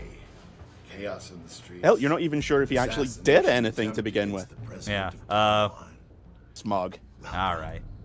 But yeah, we did all that, but most important is that we made our bestest friend in the whole world. The fact that Sung survived doesn't change. It's a good day to be Michael Thornton. That will cause panic and increase tension. That's it though. Like of all the playthroughs I did, I can't remember if I ever went through a playthrough where I pissed off Steven all the way that I don't know if there's changing that dialogue where he goes, actually, I don't like you, so I suggest you get the fuck out of Taipei right now before the cops find you. Because I feel like the whole... You managed to escape Taipei. Yeah, I think he basically says words to the effect of, I told them where you are, but, you know, seeing as how we work so well together, you've got 5 to run. Stephen Heck's work, I trust. He may be a little bit crazy, but he came through. He sure does. Not like you. I've read the records. Seems like you've alienated almost everyone you've worked with since you've activated Alpha Protocol. I prefer to work alone. Well, yeah, I mean, like, we got some that have a negative reputation, but the rest are basically neutral. So, yeah, I guess it checks out that that's the dialogue that would trigger. Like, if you don't have anyone else that is, like, entrusted or above, that's what Leyland remarks. We rename egg rolls I think freedom rolls. Something. Yeah. That was a thing that America tried. Yeah. I don't know how fortunate I was or not that all throughout elementary school, I was never entirely aware of just how much 9/11 broke people's brains. It wasn't really until middle school that, like, once I went to different school and, like, worse yet, it being a Christian school of all things that I realized how much it had, like, fucking damaged everyone. Oh man, I bet you were forced to listen to a lot of patriotic country. Yeah, more or less. There was an alarming amount of people that were like George W. Bush is one of the best presidents ever, and it wasn't a joke. Like it wasn't the Colbert Report standby back then of George Bush, great president or greatest president. Yeah. And anytime they don't give a straight answer, they just go, "I'll put you down for great." Yeah. No, I mean, at the time, like, it used to be in the UK, we were always very skeptical of overt displays of patriotism. Yeah. So, you know, obviously, things have changed quite dramatically in the last 5 or 10 years over here. But at the time, we were looking at that and we were like, oh, that's not good. This is going to lead to bad places. And lo and behold. Like, I just did not think of the ramifications so much in elementary school because I was too busy playing GameCube and PS2 games. Yeah, I was too busy enjoying the greatest generation of video games ever. And it had to happen during such a shitty time of American history. Yeah, I was 20 when it happened. And I was working... Where was I? I would have been... working in directory inquiries call center. And that was that had its own challenges. All right. Let's wrap up some bits of email before we scuttle off to one of our remaining 2 safe houses. Mina's asking for us to tell her who we want her to do some more digging on. Let's see. Yeah. Talk about. Well, we've done Parker. Yeah. So I guess we Let's can find try out some more on Westridge. All right. Yeah, Sean's not smart enough to pull this kind of thing off, and Parker's too spineless and effete. That like the end of that sentence is very funny to me, considering what we remember taking place at the end of the game.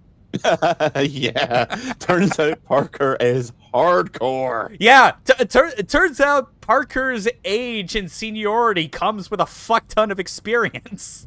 Yeah. Like, all right. Weird thing, people that last as long as he has in this business, they tend to be very, very good. Yeah. Scarlet letting us know how bad the riots are currently. The death count's gone up from 23, like the news broadcast said, to now 30.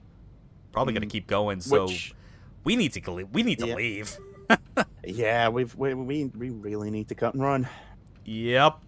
Okay, but last things, more information leaked to us from as a result of like signals getting crossed and information being sent to us that we didn't really need. So Scarlet or Halbeck or Black Market. I feel like Black Market has just been like when we've done that has been like such a measly amount of money that we get in return. Yeah.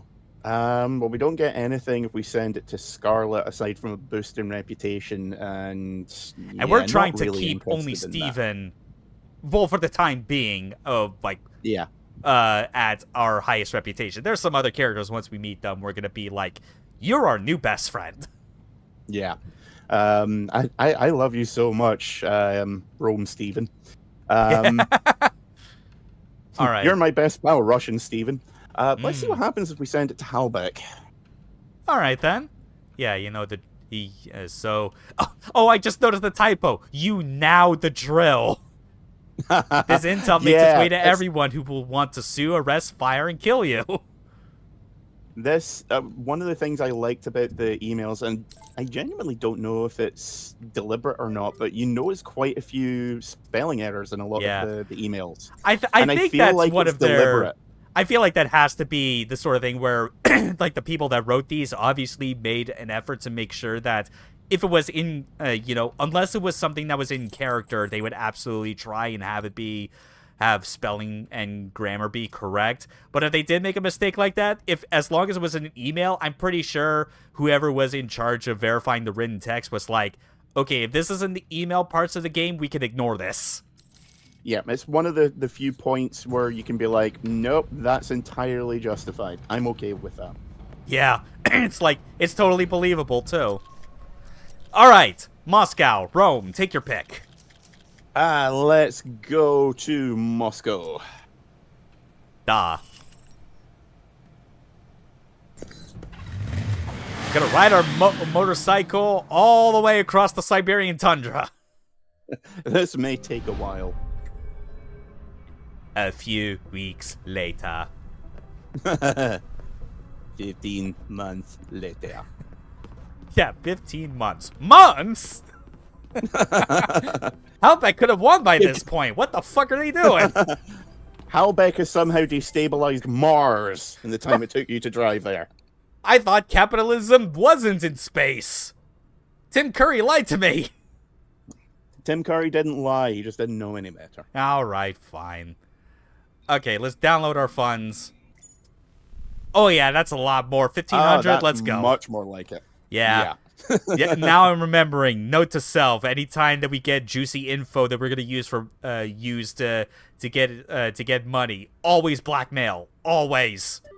Yeah, I forgot the Halbeck. Halbeck is the wrong, morally the wrong choice, but financially always the correct one. Yeah. Okay, so we're basically got like a whole bunch of info on Westridge. Yeah, TLDR, Westridge is fucking hardcore as well. Yeah. Although, what the fuck is up with that first name? I'd be motivated to become the operations commander of an elite clandestine agency, or I'd be motivated to shoot myself. Mina does not mince words. This is why I love her. This is why, like, in most playthroughs I've done, I always try to get on her good side, because she deserves to have, like, more friends in a professional capacity that that feel the pain she has to deal with. More and more, you realize that her and Parker are the only smart people in the entire room. Yes, Everyone else is... Darcy's just the fail son. Westridge just gets by on the fact that he looks like Morgan Freeman. Yeah. Even though he does have an impressive service record. Yeah. Like, kudos to the guy. He is, as I said, he is absolutely hardcore. But, fucking Yancey, man, come on. I thought you were cool. Fucking Yancey? Really? You were named after Fry's big brother. Alright. That's just, ugh. Get out of my sight. You disgust me. Not really anything else I could think of that I would need to, like, buy. Well, because the main thing I'm waiting for is for, like, the next, like, tier of pistols to get introduced to the clearinghouse, you know, because we only still have 2 stars for the moment. Yeah, I think it goes up to 5 stars, doesn't it? Yeah, I believe so. Yeah. Yeah. Let's see. It says it increases stability, even though we're going down by 1, technically. We could increase... Yeah, but then the recoil goes... Well, I forget if the positive number for recoil means that it... Oh, wait. Yeah, because it means recoil control, not recoil in general. So, yeah, you know what? For that much, we'll get the composite pistol grip. Let's do that. And then... I mean, I know this is going to produce, this is going to remove our silencer ability, but at the same time, we've not been stealthy in the slightest. I mean, stealth is a concept, yes. Stealth is a practice. Also, this gives us +2 damage, so I'm incentivized to get this, I think. Unless, let me look again, well, I mean, vented pistol action, yeah, that's not as good. We'll get the linear compensator. Yeah. I mean, you're getting, what, +2 stability from the grip? The other pistol mod? Yeah. That's it. Right. Yeah, we could definitely do that. Okay. So you're still going to be +1 overall. Yeah, so linear compensator. Yeah, Jesus, like 37 now total for, like, the recoil alone. Composite pistol grip. Now it's 39. Yeah, we're going to have a very... We have a very stable... pistol right here with a big fucking scope. If you're going for headshots, then the damage doesn't really matter as much. Also decided to just boost the stability again ever so slightly because of the laser sight. Might as well. All right, I think we're good. Cool beans. Now then, time to see what we got. Assault Lazo's yacht to retrieve data, or investigate weapons shipments. But again, I think I alluded to, like, when we looked at these briefly during the last stream, that either of these will lead to, like, they both have characters in them that are our favorites. Yeah. If I remember correctly, it's the weapon shipments that we want first. Alright, we'll go there. So... Mina is still the same, like, bare minimum liked reputation. Yep. We got 4 pieces of intel. Info on presence at the train station. Disgruntled Merc has left some valuables unattended. Courier's placed a sniper. Dossier on the VCI. We're good to go. Sounds like a plan. Alrighty. Whew. I hope we're ready for our new friends. Friends are good. In fact, I think one of our friends is going to be in this scene right now. Not these tracksuit Axel. I'm fairly certain that they're the one behind the 50 cal there. Yeah. That they're holding. Like they're fucking Arnie. Yeah. Fuck you, tracksuit assholes. Oh, who's that in the corner? Hey, Mary Elizabeth McGlynn. I completely forgot that she plays her. CIA. I am surprised I did not hear you in Moscow. I'm on vacation.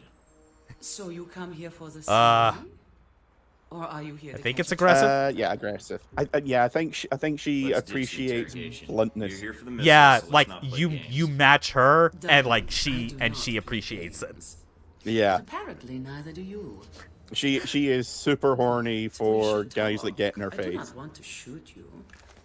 as Also, I only have love how so bad many her bullets. sunglasses are compared to like everything else about her outfit. Like it's fucking snowing and she's not wearing a jacket, and yet this design is somehow more justified than quiet in the Phantom Pain. Yeah, Barbie pink sunglasses and a tube top. Come on. Yeah. At least she looks like she has Stay out fun of my dressed way, like get this. along Stephanie fine. Houston probably didn't. I accept your terms. Do not harm my men, and they will not fire on you. Is it a deal? Considering how chaotic my encounters have been, that might be not 100% guaranteed. Like a deal. But I'll try. For now. That is good. And I don't know Because why I she's think got a we plaster roughly the size of my fist on her arm. Like, At the very least, let's depending not on how it forget, she goes. is huge. Oh, look at that flip! And over the banister! And oh! You need to clip that. Who are the guys in the tracks? It's a shame that I don't make local recordings of these particular streams since it all goes directly to YouTube. I'll make a timestamp though. Yeah. I'll make a timestamp and I'll fucking share it to everyone that I know so that they understand that Alpha Protocol is one of the greatest games ever fucking made. Hope you're not planning on getting Timestamp for the most not extreme have much uncomfortable choice. yoga you've ever seen. involved. Why you're here, Mike. Okay, that jump kick missed, but I don't care. Just remember why you're here. I know. To score with horny Russian muscle chicks. She is more my type than you. See, look how much faster like our shots are focusing in now. Yeah, it's literally once you get even +4 on your stability, I think it is. Stability or accuracy? Yeah, I think accuracy is a big part of it. Although I think it's also being influenced in this case by our current stats. It's whichever one it is. Once you get past a certain threshold, then like the crosshairs just zoom in. It's like we're almost playing a real shooter now. Yeah. Or like we're playing Deus Ex with pistol mastery at literally master level. Basically that, yeah. Mhm. Like in terms of how the stats affect your actual ability. Yeah. Deus Ex is basically the closest analog to that. Just hacked a security system, but not sure what it was for. Looks like it's unlocked some doors to the neighboring building.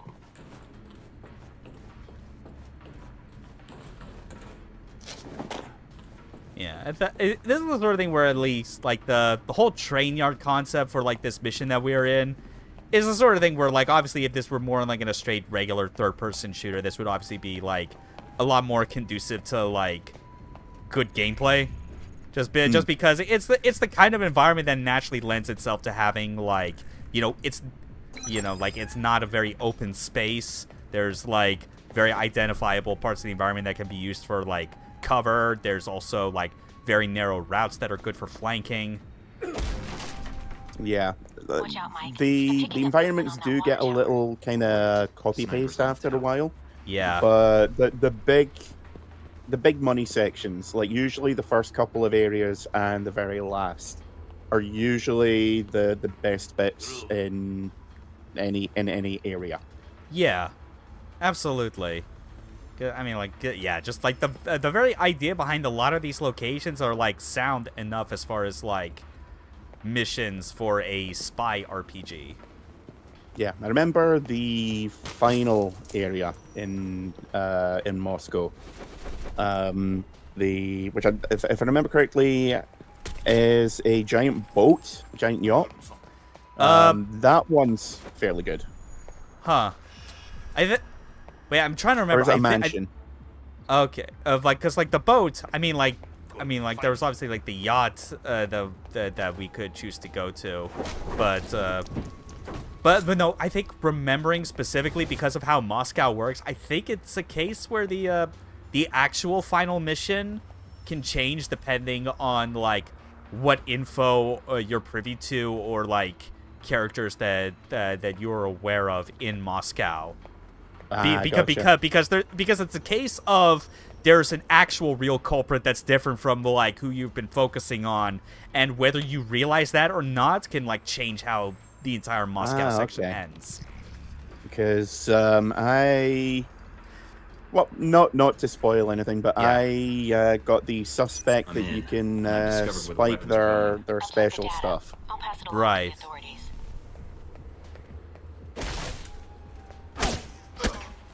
The old Stephen Heck special. Hell yeah. And there we go.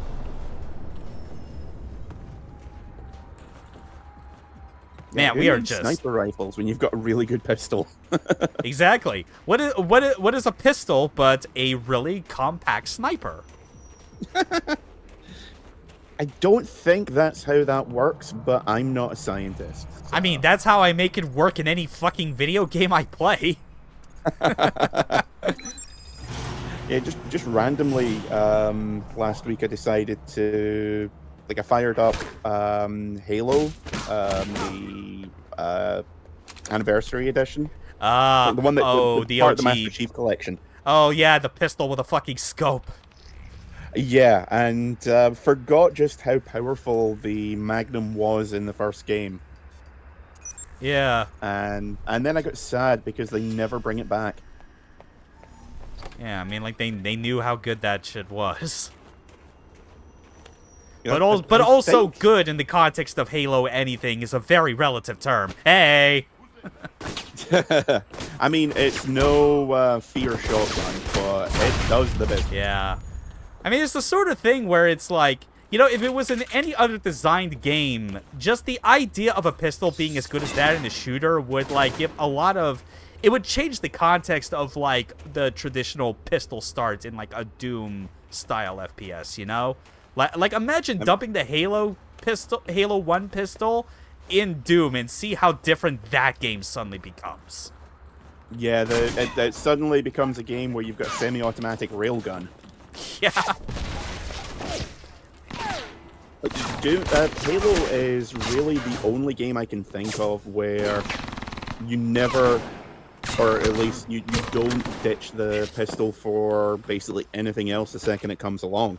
Yeah. I mean, some situations would obviously, like, encourage otherwise, but I mean, but that's just because of how they have that two weapon system to encourage it. Yeah. Throwback that we're only just getting out of now. Thank Christ. Yeah. I mean, it's the sort of thing where, like, admittedly, I replayed the first Halo, like, a few years ago. I think it was around the time everyone was talking about Halo in general when Infinite came out. And it was like, I've always been vocal, even ever since, like, the mid-2000s when I first played Halo, in thinking, this shit is mid as fuck. What are you people on about? Yeah. But playing it again, it's like, the game is still mid, but I do not have, like, the same amount of venom towards Halo 1 specifically as I probably would any of the others. And I think part of that was due to the fact that compared to, like, where that series eventually went, it's like, I think Halo 1 basically has close to about as many weapons as Doom does. Or at least Doom 2. Yeah, and it leads to the sort of thing where they all have, like, very distinct roles, essentially. Yeah. Like, I think as well the fact that it was the first game to really bring out the two-weapon limit. Yeah. I mean, I know for a fact that's one of the reasons why I've always been kind of disinterested in it, because I like having the opportunity to pick and choose. Like, as you say, every weapon has its specific niche, and that's the way it should be. Yeah. So basically going, okay, you can either do this or this. Yeah. Feels like a cop-out overall. Yeah, it's like when I realized that that was actually like what made it work in the context of that game, explains so much why I hated it in other games that had limited weapons, because they always have so many like versions of the same archetype, so that you're essentially having to make trade-offs on like very minor stat differences that really shouldn't have to be taken in consideration for a genre as simple as a shooter, first or third person. And inevitably, with a lot of them, and I'm thinking of a couple games in particular here, what inevitably winds up happening is one or two guns either wind up completely useless or wind up being the workhorse. Yeah. Just because they're so overpowered. Yeah, because it ultimately depends on, just their, how much ammo for that weapon the game is willing to give you for that. Yeah. Like, Singularity has maybe... After a while, you'll use the autocannon and the shotgun, and nothing else. Yeah. Fear, you wind up using the assault rifle or the SMG, the penetrator, and the shotgun, and nothing else. A shotgun is always permanently occupying one of those 3 slots. It is non-negotiable. Like I was watching Civi 11's video on it again the other day, and he said that the shotgun. The main thing about it is that unlike every other weapon in the game, which are situational, it never leaves your inventory once you get it. Yeah. And that is the truest thing I've ever heard. Yeah. There's I think the other situation as well that I think makes like a weapon limit system work is if, going back to one of our Let's Plays of one of the greatest games ever, Cruelty Squad, that's a 2-weapon limit, but at least you get to choose what weapons you're going to go into a mission with beforehand. Yep. So it at least feels more appropriate as like a choice system, essentially. Yeah, and unlike, some other games we could mention, it feels a lot more upfront and honest,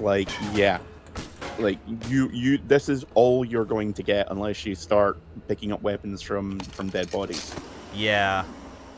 It never tries to be like, well, you have all the choice in the world. It's like, no, 2 weapons. Take your pick. Fuck you. Yeah. And meanwhile, we have this game where I'm essentially treating it as a 1-weapon game. to swing it back around to the same thing that we're fucking dedicating the stream for. Oh wow, look at that flip into the arm clip. Bravo, 10 points. Sir, you appear to be violating the laws of physics, sir. Now can I please get inside? You have some money in there. I need it. Oh wait, I think I can. Okay, I have to go up and get into the... There it is. I do not get why they don't just have it open already. Alright. That was a not bad train shootout. Then we gotta navigate back up this whole thing. And to think that the trains passing through here could possibly be of a threat to us. I always kind of wondered if they were meant to be a threat or if they were meant to aid with stealth, like the fireworks were in the last mission. I think it might be the latter in that case. You're probably right on that. It's like because that, or in the case of if we're going in loud like this, they provide additional momentary cover. Yeah. Because otherwise they're just completely useless. Yeah. I mean, it's a good thing they aren't a hazard, or else this would become like RE6. That fucking subway. And they won't have time to confiscate the they could have just left it at What should we do? RE6. Reroute or destroy? Reroute. Alright then. I had actually forgotten that there was a very critical choice that you have to make in this fucking train car. There's not even a cutscene to frame it. It's just you stand there. The downside of having to, slowly open up those train car doors is that because they require you to, slowly open them up like that, there's just no way that you can, bust them open like a cool guy. Yeah. No grabbing them and wrenching them open. Hey, bro. Ah, my neck. Oh. That actually would have been a hazard had I not noticed. That would be the only one. And it would have been the second dumbest death to happen in this playthrough. Yeah, I don't know, trying to hug an operating turret was, that was a classic. Yeah. Alright. It is what it is. I will say, actually, what was I gonna say? Fuck! Yeah, whatever. Might come back to me. More hacking. Eilish clothing. Wow. Russia is really up to date with the 1980s. Yeah. Yeah, as we've always established, they're always like they're on a sliding scale with like fashion with like trends around the rest of the world. It's kind of a similar thing in Japan. Yeah. Like Mechanical Violator Hokkaido feels like something that would have been like ripe to come out in the 80s because it is just so Terminator and RoboCop as hell. There's just something about 80s and 90s. Ship to ourselves or Grigori? Oh, whoops, it's going to Grigori. Oh, well. I mean, we did get on his good side when we met him at the bar, so I guess it's fine. Yeah. I did say ship to ourselves, but I guess it didn't go through. Oh, yeah. It was a bit late. Yeah. It's funny. Like, I remember this mission primarily for the introduction of C, but I completely forget all of the important decisions that you have to make during the course of this. Well, to be fair, she does make quite the impression. Yeah. Indeed she does. It's like, okay, so we met C. Anything else happen? You know, I don't remember. Wall kill. Can I tell you more about the gigantic horny Russian woman? Oh. We got our boss. Oh shit, I forgot there even was a boss. Dimitri is our boss. No, Nathan is our boss. You're right. So we can kill this guy. Murder, kill for Nathan.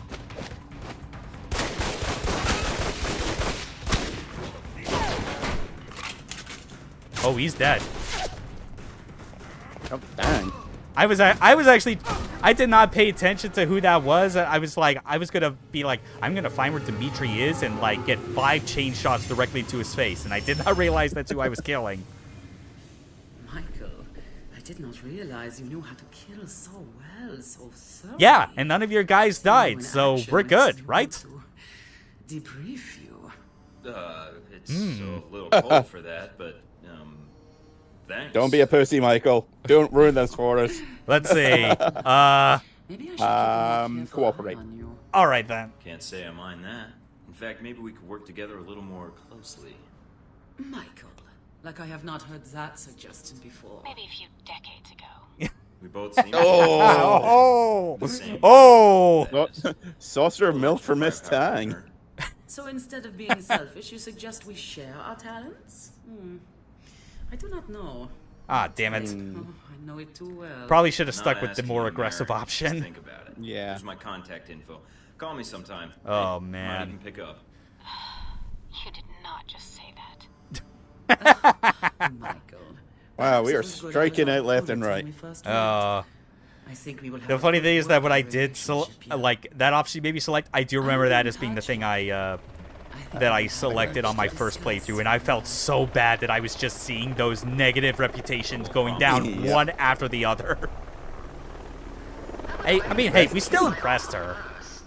Yeah. I remember we never actually find out what C stands for.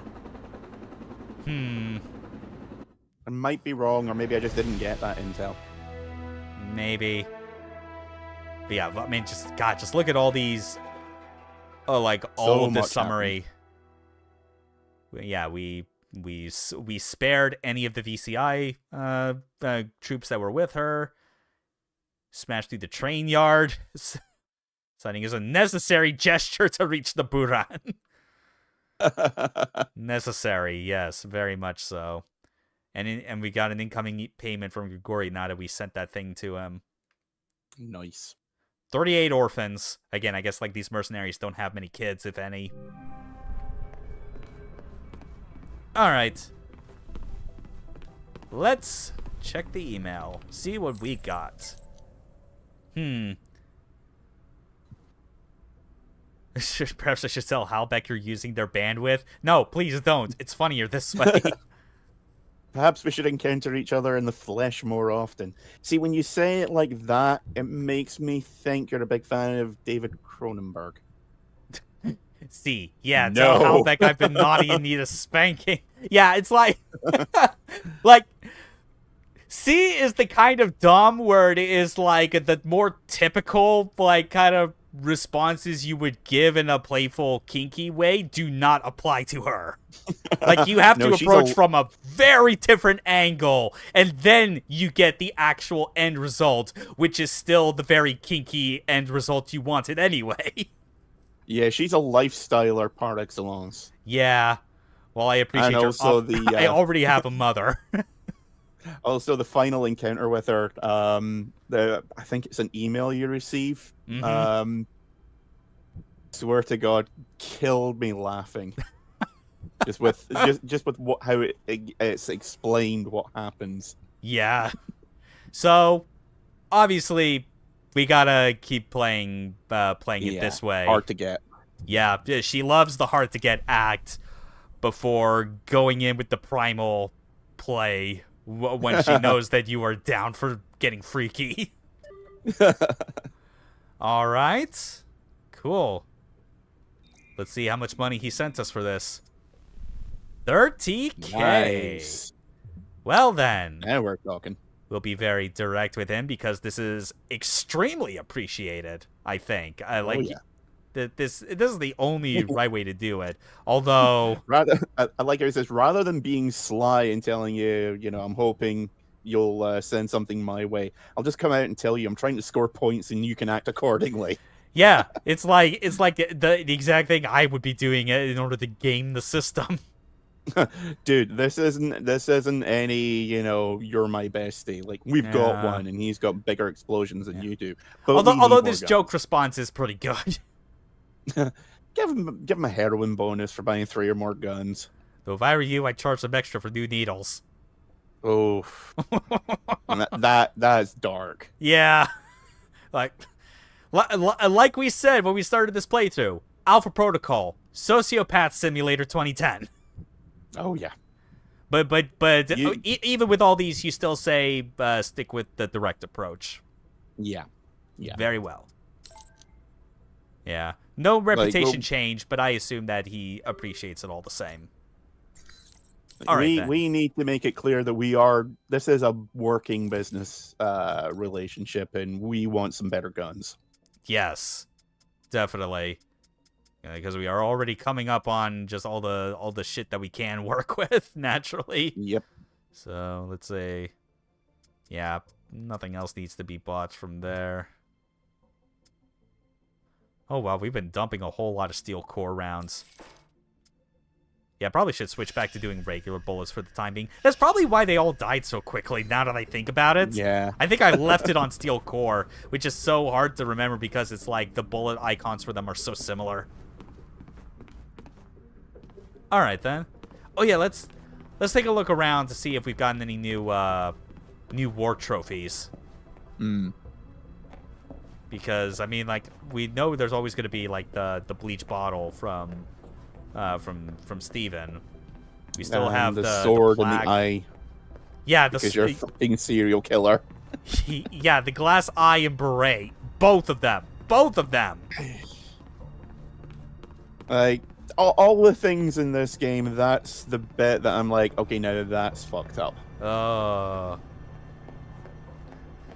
Michael Thornton fucking inviting like some Middle Eastern terrorist to his safe house that is like, you like Huey Lewis in the news? Hey, Paul. Boom, boom, boom. Hey, Shahid. Try getting a reservation on Halbeck missiles now, you son of a bitch.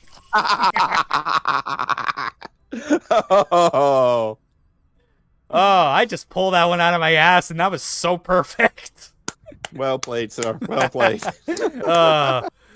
So we already got like the best character from Moscow, or at least one of the best characters in Moscow. Do we want to see the other, or do we want to like stop by Rome? Because I mean there are other characters of note. I would say let's see the other one.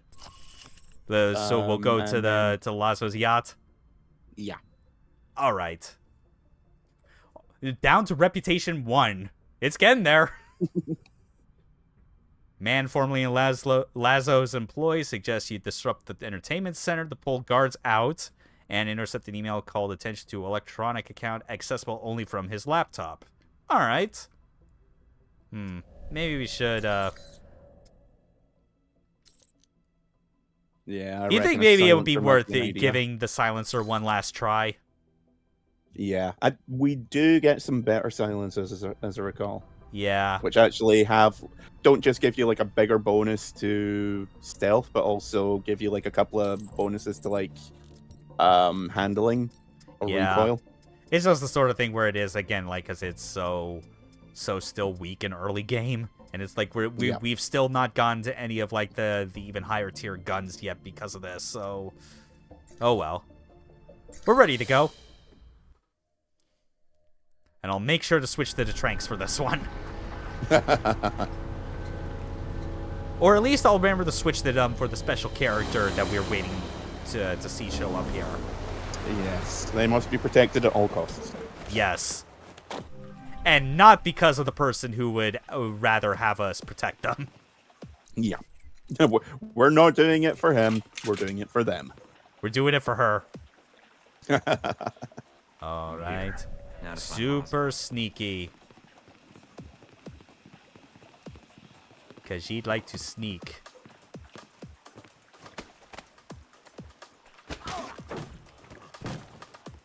There we go. Always disappointing you can't just toss them overboard. That is a shame, yeah. Like with more time and money, especially on top of the polish, this absolutely would have been a game that would have tried to make an effort towards including like contextual stealth takedowns. Yeah, I feel like if they'd, I think they said that they wanted like an extra 6 months to get everything finally fleshed out, and I feel like with that they would have been able to let you move bodies and so on. It's still wild that the game was explicitly delayed because it would have come out around the time of Modern Warfare 2, and yet they gave no money to ensure that they could like fix any bugs in those like 6+ months. Seriously, they were just sitting on it being like, we know you want to make it better, but we're not gonna let you. Just again, just absolutely insane that was a thing I didn't even realize. Oh yeah, this is why we definitely want to go non-lethal. It's like Michael Thornton has a golden rule of not unaliving any prostitutes. No women, no children. That's the rules. At least give her the chance to turn her life around.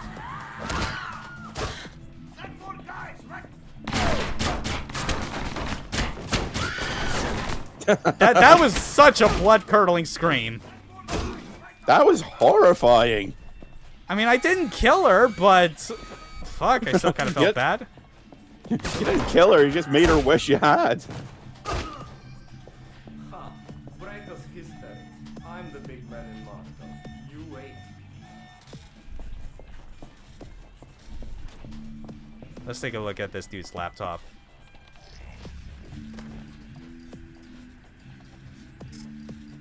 Okay. Oh man, that's a lot of bestiality on that laptop.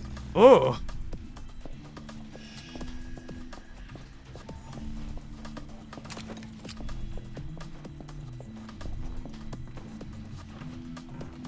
Come on, and there we go.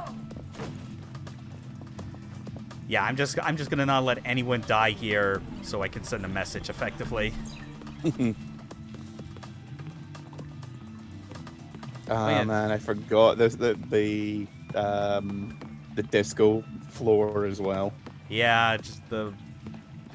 Oh yeah, just like the people in charge of like this fucking tracksuit mob in Moscow are just the Like we keep making the joke about like the sliding scale of like Russia getting in on like certain trends or fashion like well after everyone else in the world. But we're dealing with like fucking a tracksuit mobster who is like obsessed with 80s paraphernalia. Oh yeah, the all the higher ups in this are the biggest cliches you'll see this side of a Chuck Norris movie. It's ridiculous. Yeah, it's one of those bad Hope he's still 80s alive. B movie by some European director who moved to America and thought he could make his own RoboCop. Yeah, Don Dollar is definitely taking notes, or at least he would have if he. I think he might have been dead at the time. I don't want to hear that scream again, so I'll just leave you there. Yeah. But your boyfriend's Move out the way unconscious. of the Find a money. new job.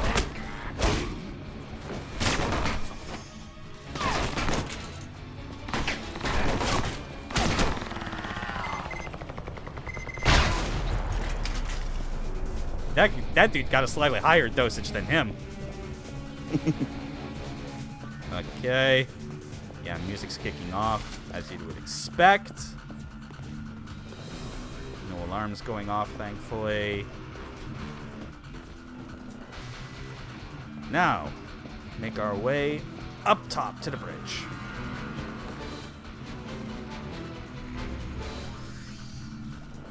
One, two, 3, and 4.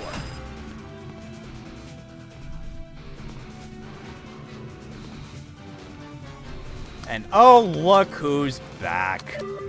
Oh, great. These dickheads.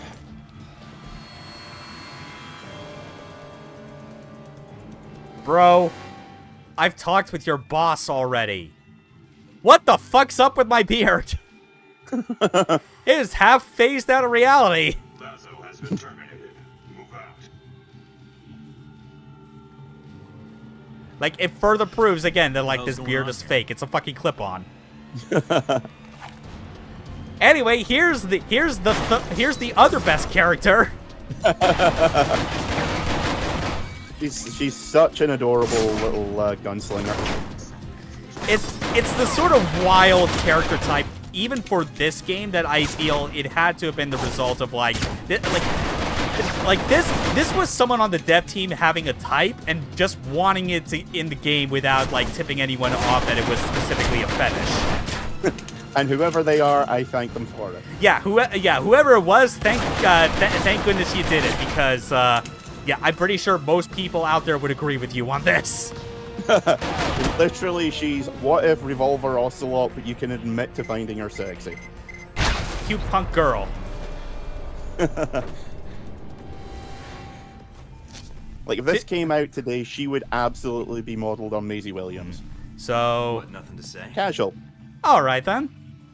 This silent treatment of yours is starting to hurt my feelings. And after So, all we've been forgiving? through, too. All right. You're just Yeah, a there's kid, always so I that won't let this execute go. prompt that is just taunting you. We are Yeah. obviously not executing her. Like, you God, can no. do that, and it will greatly piss off someone if you do. And that Yeah. grudge will not go away. To the point where he will literally say he is making it his life's goal to make sure you Mike, stop Mike, are you breathing still before there? he does. Mm-hmm. I'm here. Someone was jamming the frequency. Are you all right? Yeah, I think so. And now we just leave the yacht. UG-22 bastards can do whatever you like with it. There we go. Sis and G-22 still alive. Potential enemies. Unfortunately.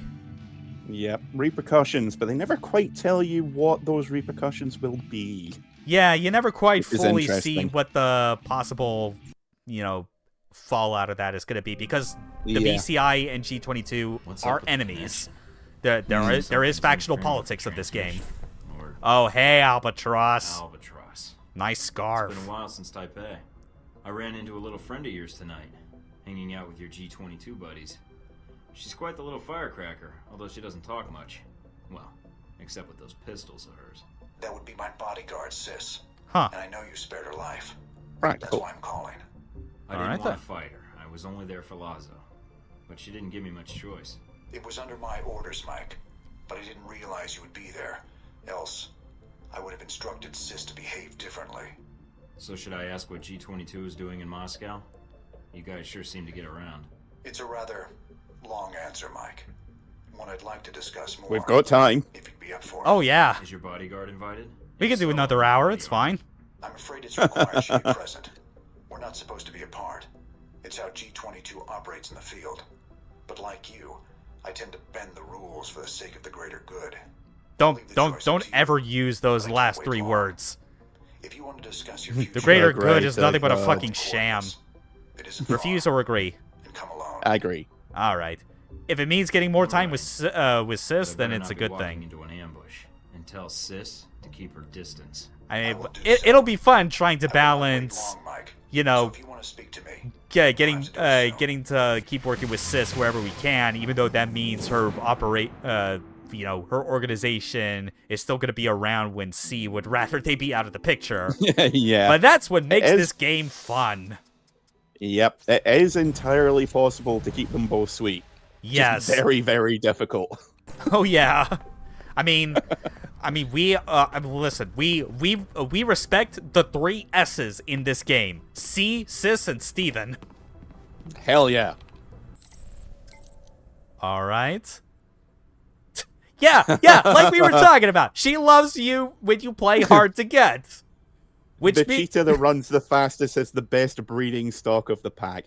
That's a really weird sexual metaphor that I am not touching. Oh, yeah. And it's like, and this is the sort of thing where knowing just how I generally react to people's bullshit and just not trying to play along or just be like super blunt and to the point a lot of the times, I realize in a situation with a woman like C, I'd be standing there laughing knowing I'm in danger. Like, my pelvis is going to be destroyed. Oh, I'm going to have the best sex of my goddamn life and then I will leave this life. Possibly the last. Though I don't know if it's going to I don't know if I'm going to die from sheer exhaustion or asphyxiation like what Xena Onatop does. I think dehydration would also be a severe risk as well. Yeah, that's true. Yeah. All right. Still no guns. Still nothing. Surprising. All right. Well, I guess we humored the game by being as stealthy as possible throughout that entire yacht mission. So it's time to take this fucking silencer off. The sight of it offends me. My fucking neckbeard's disgusted by this thing. All right. So, well, we've made contact with the two best characters in Moscow. You think we should check in on how things are looking in Rome? Yeah. Very well. Gotta figure out what this Operation Deus Vult is gonna be about. Yeah, it's Latin for God wills.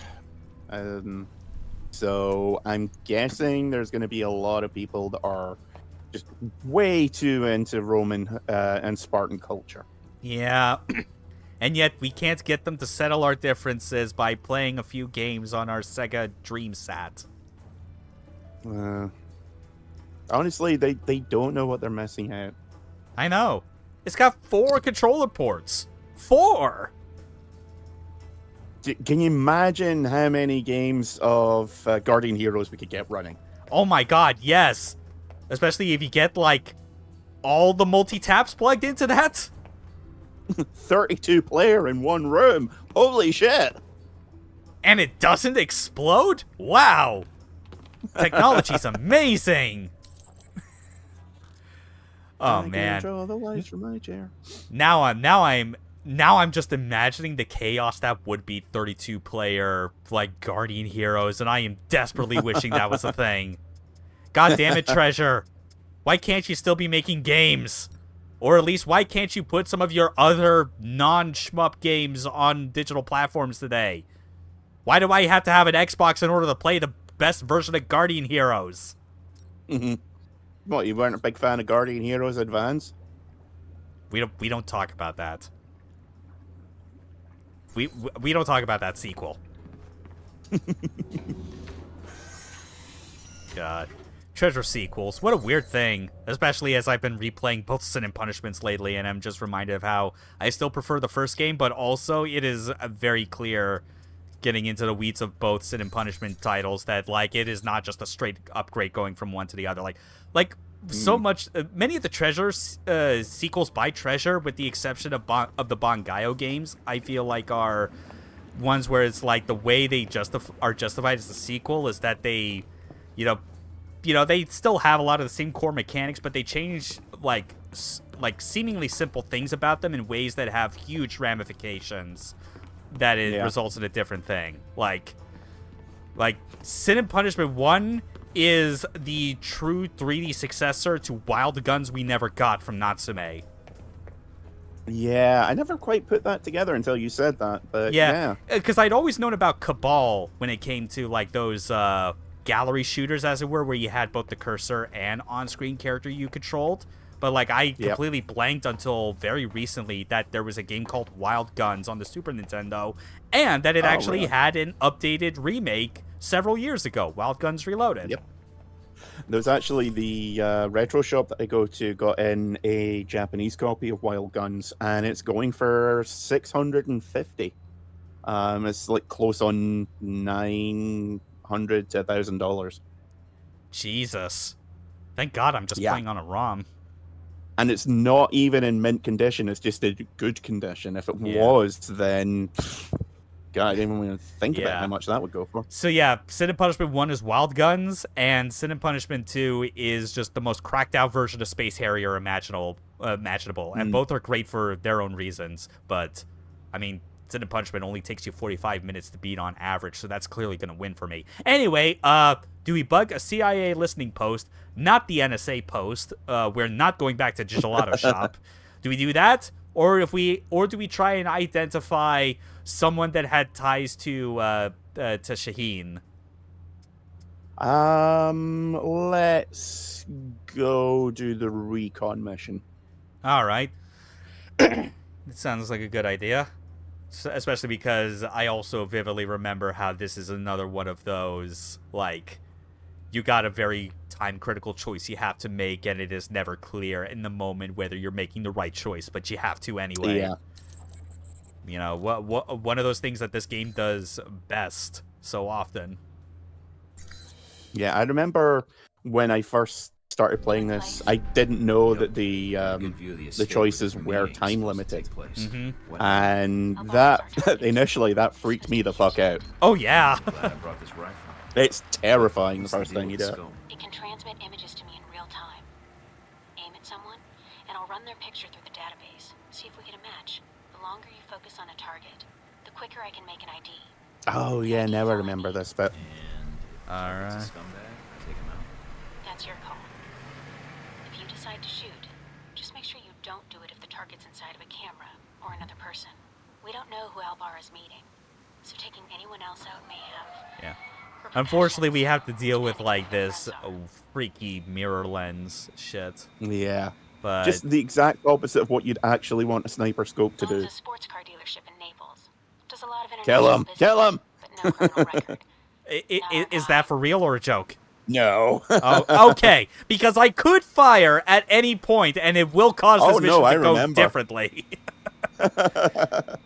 I've done it before. It's a mess. Roman artist. Made a name for himself last year. Yeah, if I remember, there are some very shady characters that... Like local juvenile offenses on this guy. Yeah, nah. Yeah, we're not going to shoot him, tempting as it is. That this is strictly let's at least recon. save it. Let's at least save it for the landlord. Moving up to the next. I agree. Like if we find someone who is a property owner and that amount of property is more than the one he lives in, grass is grass. Terminated with extreme prejudice. Ah, fucking tree.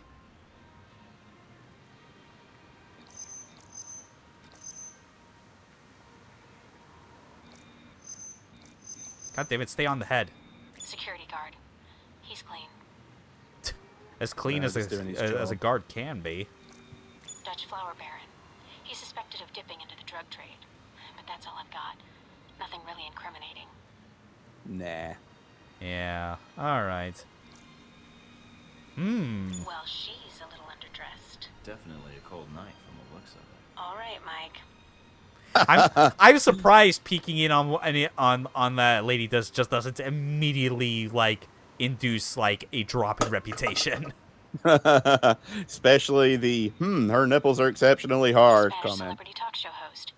He's a known meth user, but nothing related to financing terrorists or arms smuggling. Yet. Nah. All right. Where else? Ah, there. Private security. Ex-special forces. Not our man. Probably a cop. But definitely a professional. He planned and led the assault that took back the hijacked British jet last year. I remember reading about that. Should I get an autograph for you? I'm in position overlooking the chateau. All right. Guests We're getting close. I see. Might be very... Careful, I know. I don't want a mob after me before we have a target. Let's keep it up. See what more dirts that we get on these people. He's a curator for one of the museums in town. You know what this kind of reminds me of? Crusades has drawn some fire. Otherwise he's clean. Like, it always reminds me of how, like, whenever I played the Dishonored games with the heart, that I would just, like, pointing at anyone and see what it gives me. And I remember at least one playthrough from the first game where I made it a rule of I point the heart at someone, tell me what they've done on, and depending on like what is given to me on like the first inspection, if it is like if I think it makes them a good person or a bad person, I will either spare them or kill them. That's a really fun playthrough. Yeah, because it could go south so bad, because, like, more often than not, that heart really does feel slanted towards telling you all the worst dirty secrets about even the most unsuspecting person. I saw someone do a partial playthrough of the first Watch Dogs doing that as well, because when you use your magic phone on people, it says, it gives you an idea of some of their crimes. And I remember watching one person do it. Oh, fucking cop. Tempting. I'm not gonna lie.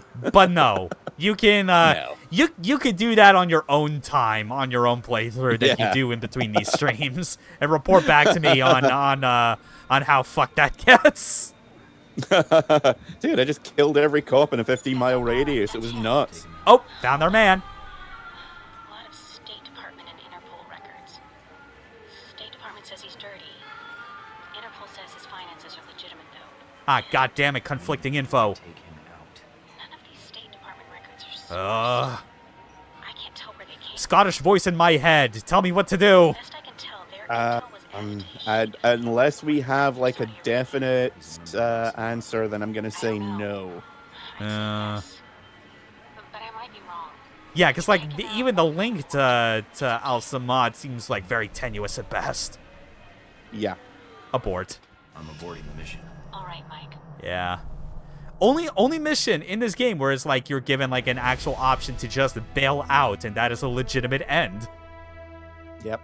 Now, like, if she'd said, yes, we've definitely got him, you know, on site at an atrocity, I'd be like, absolutely take him out. But all the information is so wishy-washy. It's like, nah, not good enough.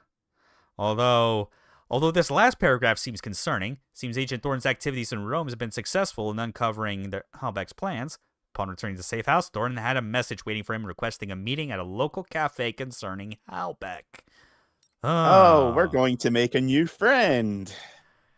Friend. Yes, that friend. beeping noise? Friend. Yeah, that's the operative word. Check computer for details. Well, I mean, you have fun with your friends, and we're gonna have a lot of fun with this guy. All right. Oh shit. Huh. Yeah. He fucking knows. See if you have the guts to kill me in broad daylight. Damn. Stone cold. Okay, he clearly does not know with whom he is fucking. So... that opening line, Jesus Christ. That would have been your going away party. That is fucking strong. Stone cold. I mean, there's also the investigate where you instead forward this to Mina, but I think we've got to go with that strong opening.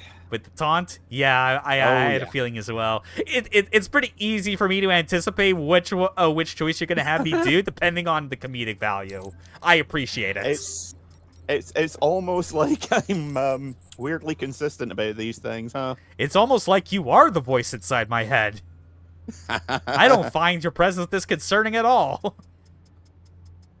Okay, but I do now. I know. Oh, and there's a name.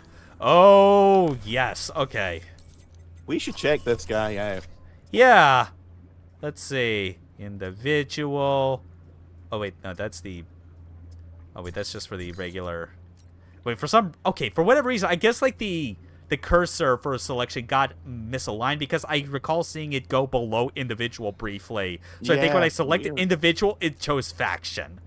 Weird bugs. Okay, let's see. Champion chick, we don't care about them. Darcy, fucking fail son. Grigori, nice guy. Hong Sher. Albara's got some big cojones calling us out to kill him. Leland, shithead. Madison St. James, I don't know. Sounds like a very unnecessary damsel we don't need in our lives. I don't know. Chris Avalone probably agrees.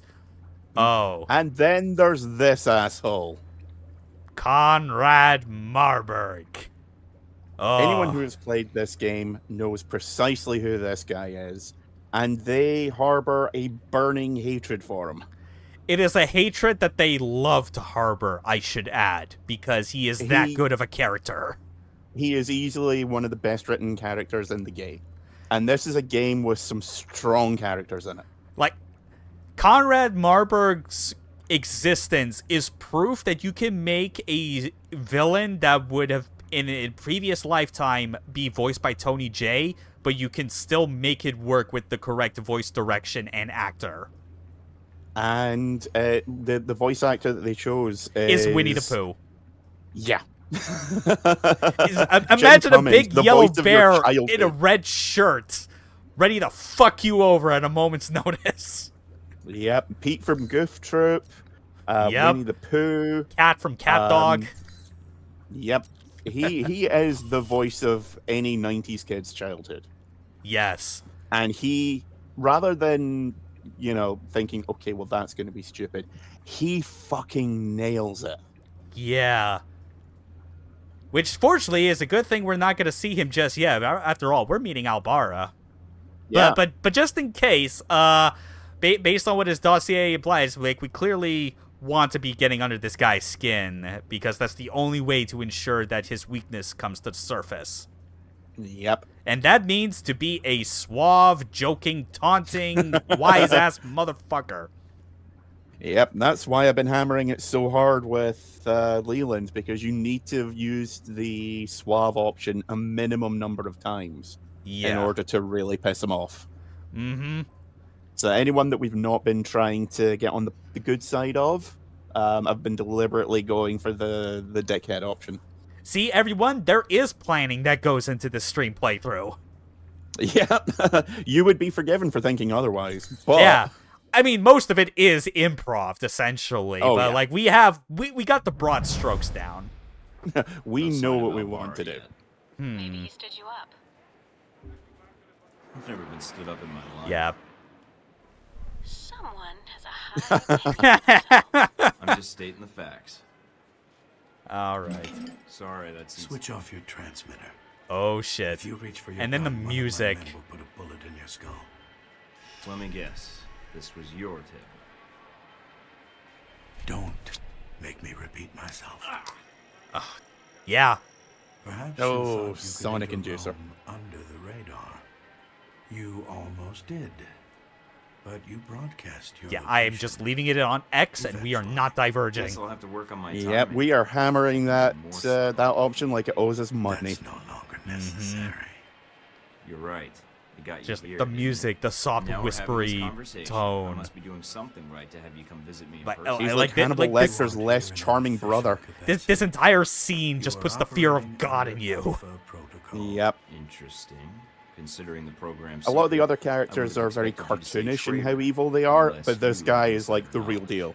You can make an entire game around him as the end villain, and it would be like perfect. Yep. You are Michael Thornton, a veteran with an And I am impressive part record of solving nutritious, seemingly delicious breakfast. impossible problems. I'm a spy, actually, but you can't expect me to put that in my file. I'm guessing you're here to I mean, confirm that's the file technically you not have true. on Like, me. they Anything told else you me need that to I check? couldn't put Reports place you as sociopath someone as, like, a loyal positive to the character country. trait in my resume. Believes in carrying their missions through. Is that so odd? In today's day and age, yes. Yeah. I mean, he still gives you some amount of respect for how you handle all of your other missions up to this point. Yeah. And, you know, it would be different It's- as well if we somehow fast-tracked to meeting him as early as after Saudi She Arabia. was a little insistent. to Yeah, get he the job. likes, if you just beeline right for him, he really likes that. Yeah. But if you Well, dick since around they too much, lose then quarrel. it really pisses him off. No, Mhm. merely contract. Yeah, like this is one of the So you know a great deal standout about me, and I know moments who of the you game are. as far as Your just Leyland's demonstrating right-hand the way man is that Black all of your Cody, actions and mini events And connect you with wear each those other and gloves get to keep the acknowledged. blood off your hands. I've read your dossier.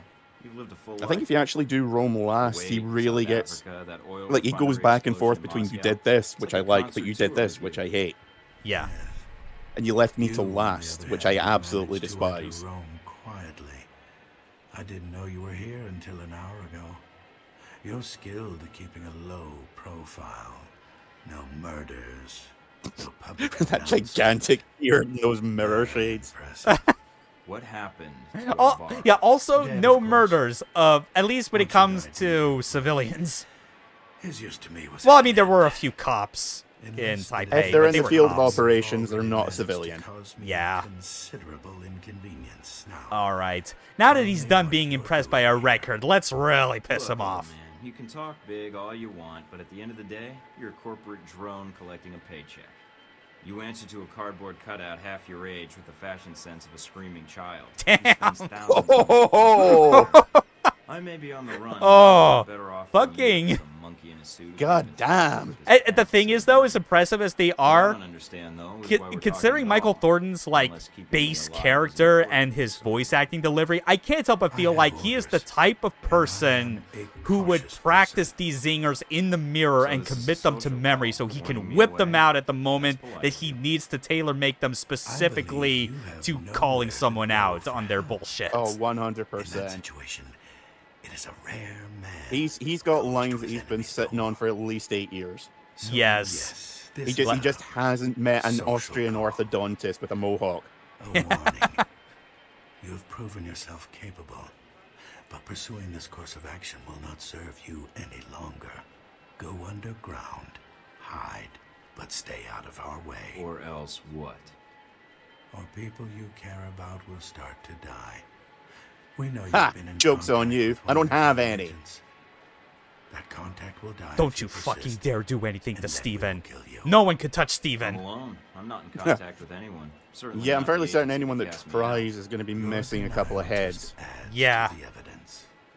So we're done here. I leave Rome, leave you to your plan, and that's it. Yes. What you do next is up to you, but there are only two immediate choices. Leave, you live. Stay, you die. Why should I negotiate with you? How long will it be before they have a new chief of security, new secrets? You're just getting set up like I was. You are ignorant. Oh. Halbeck is not the same hierarchy And as there's some of your that character flaw organization. showing. And the term Given what we know about this guy's background and history, you would think he'd be aware of just like, If we see you know, each like other the again, obvious realize risks and downsides of what his line of work entails. Yep. The problem with Marburg is that he doesn't foresee a time when he's not the top enforcer. Yes. And like that's not how corporations work. You're useful to Especially them when until he you're no is longer being useful. confronted with a person that is in a position not too dissimilar from what he has been through and thinks that he could not possibly go through the same shit that they're going through. Yep. Like he just doesn't.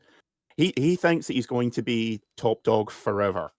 Yeah. And it's like, dude, that's not how any of this works. And that's why he is in for a very rude awakening. That's why anyone that has played this game and remembers it knows that it is their life mission on almost any playthrough to fucking prove him how wrong he is. Yep. Even if he was on our side, I would have still made it my personal ambition to piss him off just because I don't like him. Yeah. Between Halbeck and Yeah, we impressed Leyland and Garnet by how we were able to slip into Rome, even with slipping in and out multiple times to go to different places. We've been like 5 different places He was already. too busy talking, and I was too busy. Turns out keeping my they're hands really where he bad could at being able to track a motorcycle road trip along mainland Asia. I'd be curious to hear more. I mean, in fairness, I imagine half the people in Rome are there temporarily on a Vespa. Oh, we laughed, Yeah, we cried, makes we had a sense. grand old time. That Marburg, he can do a killer impression of you. He mentioned you being. Makes you sound like Janet Jackson, though, which is kind Oh, of I weird. am a smartass. But Mr. Marburg was not always the best judge of character. Oh, Nor we does know he that. instill much loyalty in employees. Which is weird because he has a bizarre amount of loyalty for This you. woman entered the picture not long after your meeting. Oh, her. She was in our office in Rome. It's funny thinking about Rome and like characters that are memorable. It's like even with all the other areas. Obviously, we showed with Moscow that we meet 2 of the best characters back to back, C and Sis, and getting to see how you have to juggle, being on the good side of both of them, even though their organizations have like a blood feud against each other. Mike, we may have a problem. The VCI But employee I mentioned and then of course before, Taipei, Madison, Stephen I Heck think steals she's the going show. to act. What do you mean? But Rome is just one of those things where it's like there are 2 characters that are important to it, and I feel like one of them is like around the top of the best list of characters. Redirect it. How should we? Curious. Yeah, like Conrad's at the top, and then right at the bottom, like around worst character, is Madison St. James. It's not that she's the worst, it's just that she is incredibly forgettable. Yeah. No, Miss St. James, this is Michael Ford. Which, I guess She we should has ask. one- Do you want us to piss her off or not? I just realized. My name and why are you calling? I have reason to believe your life is in danger. I know it sounds crazy, but You don't say. I don't want to discuss the details over the phone. This line may be tapped. She's a sharp one. But it's important I speak to you immediately. Impatient. All Is there right. someplace we can meet? Because I feel like doing the piss off route with her, I think would result in like a better use of her character, as fucked up as that sounds. Yeah. There's really only 2 interesting things about her, and one of them is her connection to Conrad Marburg. Yeah. Other than that, she is just incredibly forgettable. Yeah, because it's like. So I guess just to get into like the matter of like the people behind this game. Obviously, this game was written, and I believe it was also the project lead at the end of it was Chris Avallone. Everyone knows Chris Avallone. Everyone remembers the brief moment in time where everyone thought he was canceled before finally things came back. That was like, no, actually, that was a fuck up. Yeah. But and like he's obviously been. Whoa, something. What the hell's going on with Discord? It just... The hell?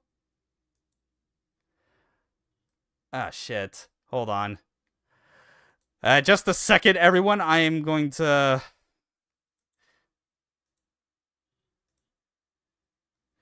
Is something... What the fuck even... Okay, speak again? Hello. Stream is still up, by the way. It just seems that it's Discord that's had a bit of a fuck up. Okay, well, at least your audio is coming through. For whatever reason, it's... Oh, God, is there a way for me to, like, take a screenshot of this? I need to send this to you afterwards, because I have never seen the Discord client, like, glitch on me like this. Wow. All right, I'm just going to hit print screen and hope that I don't press it at any other time so I can put it into, like, an image in Paint and send it to you, because it is a weird one. Okay, so we're still here? Yep. All right. So, yeah, what I was getting back to. Right, Chris Avallone. he's pretty upfront and like brutally honest about like his takes on like aspects of writing, both his and others. And like when it comes to his writing, it kind of ties into something that I think is very obviously like a weakness a lot of the time. And that is the sort of thing where like he's expressed, I've noticed like, oh wait, I don't think I actually saved those changes to my whoops. Yeah, we'll just send those. But yeah, he's kind of been upfront about like this taste for kind of like the inclusion of the more specifically the way that female characters are written in game narratives, his included. Yeah.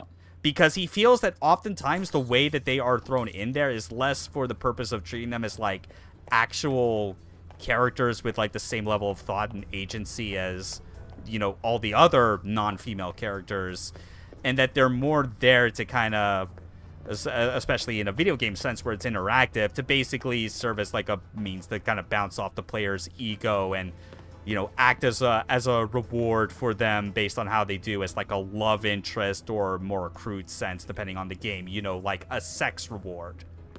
Yeah, put in friendship coins until sex falls out, essentially. Yeah, the BioWare mentality. If the entire Mass Effect trilogy. Absolutely not wrong about that. Yeah.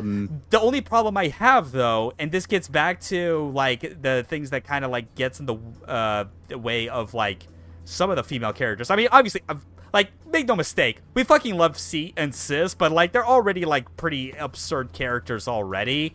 And C, especially at the very least, is a character that you can have like sexual relations with. I mean, there's literally a fucking perk in this game where you get it on with all the women.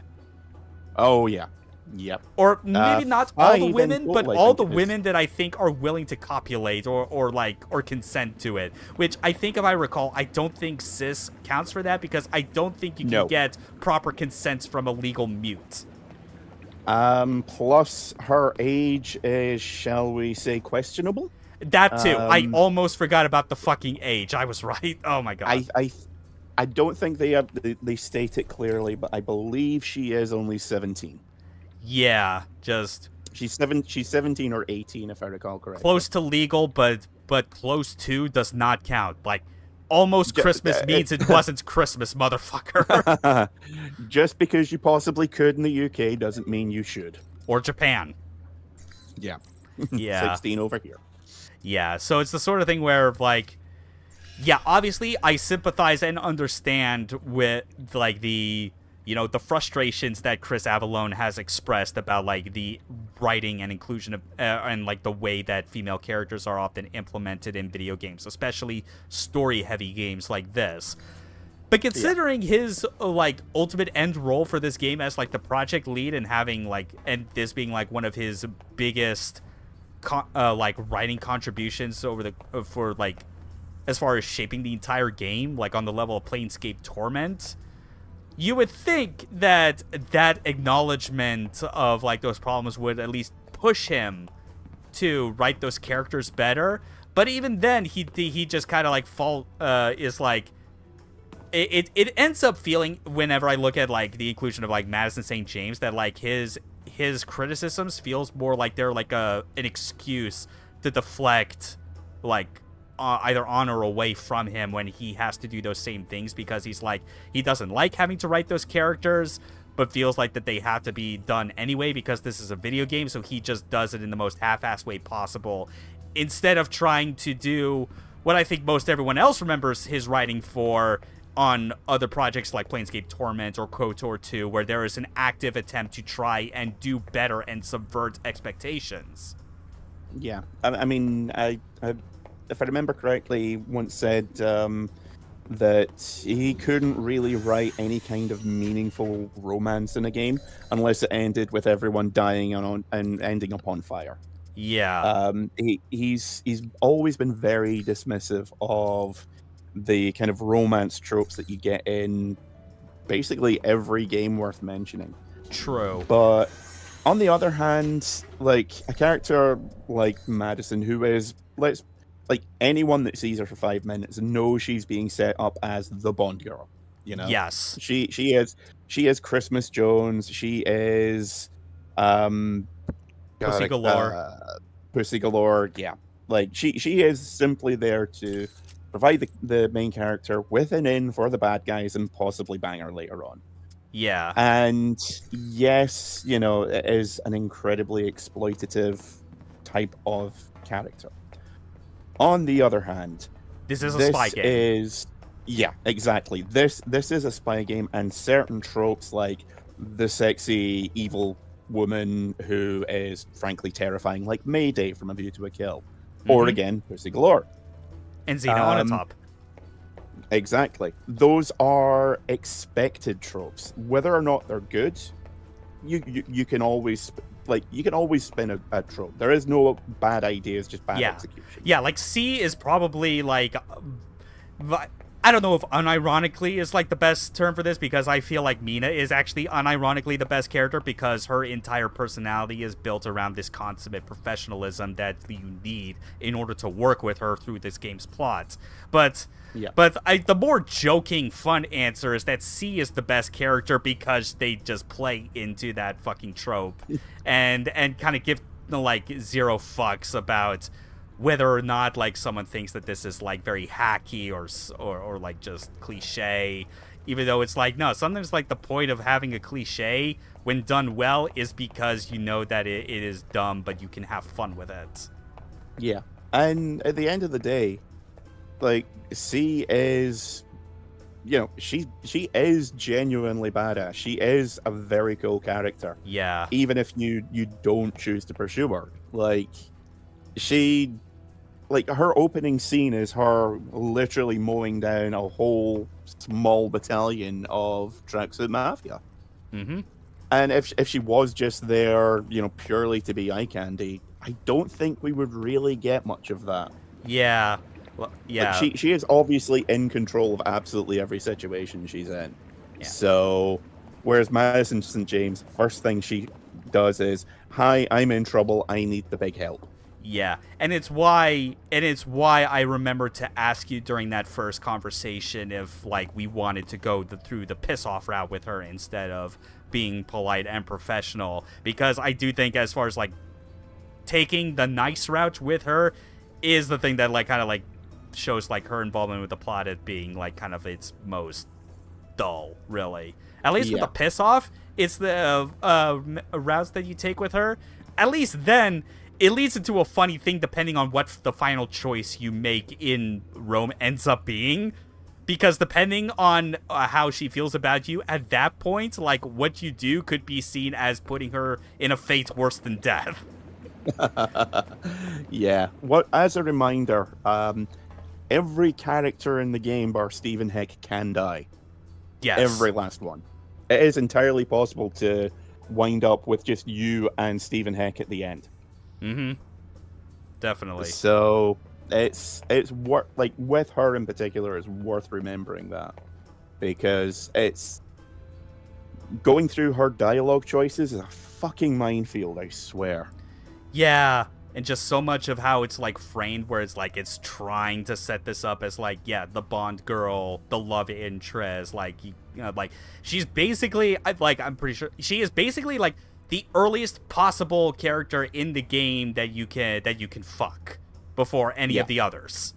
Like that is by design. And I'm fairly certain she is the, well, for lack of a better term, well, that last detail, we like that factors into something in the end game that it doesn't redeem her character, but it does. It does factor in as a nice final fuck you to to another character that we love to antagonize.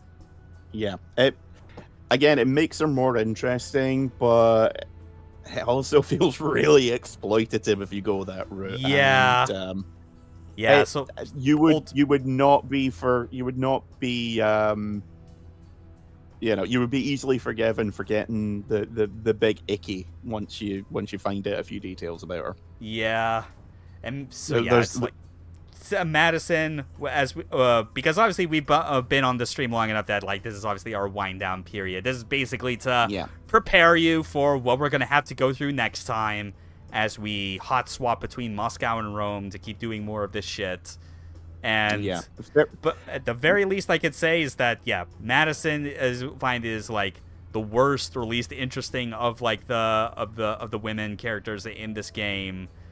Scarlet is only marginally better, but like it's saved by the fact that like she's presented at the start, as we all remember from like even the introduction to her on the flight to Taipei, that she is like the very smooth, sexy femme fatale almost kind of character, like in a Norse setting as opposed to a spy setting, she would be like the mysterious dame who walks into the private eye's like office with like a mysterious job that kind of sends them into the crux of the plot. And that's because, well, there's other things about Scarlet that do show that there is more to her character than just being a sexy redhead. Yeah. Again, not any kind of spoiler, but everyone in the game has an agenda. Yeah. And half the time they will be lying to your face about it, unless you know something. Yeah, except Madison, who, technically getting on our good side and caring about our well-being is her agenda, but it's a very misplaced one. Yeah, she's probably the only character I would say who is 90% surface. What you see with her is almost exactly what you get. Mm-hmm. Which, again, like any other game, she would be forgettable, but in a game like this with some amazingly written characters, she does not stand a chance. Yeah. Oh yeah, we hadn't really gone back through any of like the dossiers that any dossiers that had gotten like 100% completion because. Oh yeah. Yeah. But because I think by this 10 point is the highest you can get as well with any character, plus 10 or minus 10. Yep. But at least when you get to a fully complete dossier, that's when you unlock the secret facts. You know? So yeah, turns out he knew Omin Deng was in Taiwan, and they're buddies. Yep. Omin Deng is basically your counterpart in Taiwan. Yes. And when I found that out the first time, I was like, "Holy shit!" The game just completely keeps it from you. Like, you never find that out if you choose to execute. Yeah, and I'll be honest. I think when it comes to the secret facts, I understand and appreciate the idea that you need to have, like, one finely juicy piece of intel as a reward for completing the dossier. But I kind of don't like how, like, a whole lot of the secret facts... I think at least when it comes to the characters you interact with multiple times, like Steven, whereas, like, Sung and Albara, their secret facts make sense because they're met.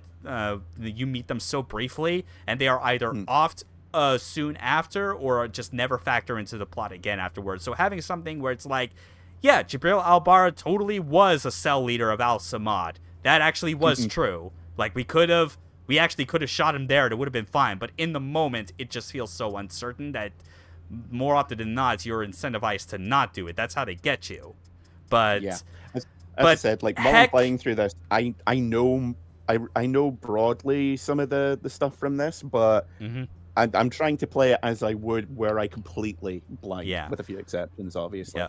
But then there's stuff with, like, Stephen Heck's secret fact where it is, like, he's never been officially linked to the CIA. Is, like, that part of it is, like, I really wish they would still keep that kind of unsure.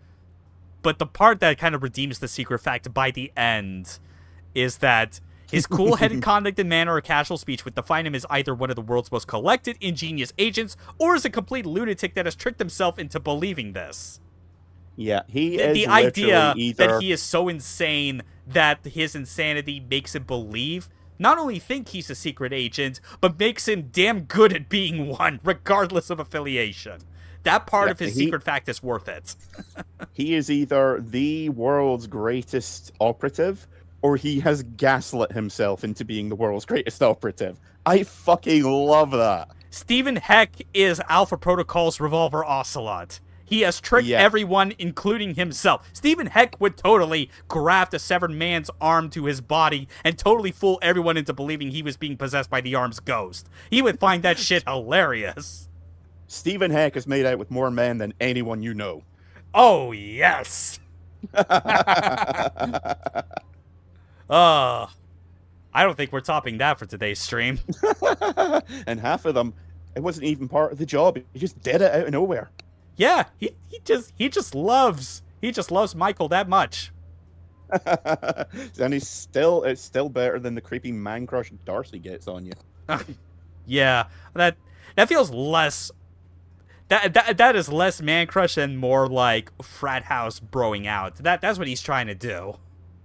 Yeah, it's like with him, it feels less like, dude, you are my friend, and more like protocol suggests that we have done this, and this, so that means we are friends now. Yes. Yes. Like, no. He is literally the kind of person that would be like, yeah, man, let's kill some terrorists and get some brewskis. He is literally like, did you ever play Duke Nukem Forever? I mean, I've seen it in full. I know about Dylan. Is this what you're getting? Yeah. Yes. Maybe I should have rephrased that. Are you willing to admit you are aware of some of the characters in Duke Nukem Forever? I mean, I did watch Civvy 11's 1 hour video about it that he coaxed himself into doing if he got his subscriber count high enough, so yes. Yeah. Yeah, he is basically, as you say, he is basically Dylan. He is the dude bro who is like, there's a lot going on with Darcy, which, you know, like, he is basically, if you put toxic masculinity in a suit and made it dance. Yes. And you know that he is the guy who you say, yeah, like you're polite to him at work and he suddenly thinks you're besties, and then he starts sending you memes that are like borderline just not racist. Yeah. And he thinks because you're like, yeah, that sure was a picture that you sent me, that you are now friends and he will now die for you. He's the kind of unfunny asshole who sends a picture of of someone getting punched in the gut with the caption "Falcon Punch, it solves teen pregnancy." And thinks that's high comedy. Everyone has worked with that guy. Everyone knows that guy, and he is that guy. It was literally like the bane of my existence, having to go through school, just inadvertently attracting that one person. Yeah, I think his name was David, and he would send me, as I said, he was the kind of guy that thought that Chuck Norris jokes were the height of comedy. Oh God! And because I'm someone who at work, generally speaking, I'm polite to everyone. I'm very go along to get along. And because I wasn't like, dude, that's not funny, with some of his, shall we say, more controversial emails that he would send me, which I absolutely should have been. He thought that I was, of many of the same beliefs as he was, when in truth I was like, if you send me one more email that contains jokes of an ethnic-based nature, I will set you on fire in the stairwell. Damn. I have a deep loathing for Darcy's character, people like him, because I've had to put up with so many of them. Oh. I may be working through a few things while I'm playing this game, I'm not gonna lie. Well, good thing that when we see him again in person, it'll be at the end of the game, and therefore it'll be a cathartic end to his miserable life. But that won't be for a few weeks. All right. Yeah. We still got work to do in Rome and Moscow. But oh yeah. Thanks for sticking around for this one. Always a pleasure. Yeah. So same time next week. As always, we're going to keep going with this. Hopefully, it will all be done before June is over. And then we can get ready to work on other projects. Mainly, getting shit put together for that next Let's Play. Hi-Fi Rush is still going to happen. Just you wait. The world needs it. All right, take care. Later, taters.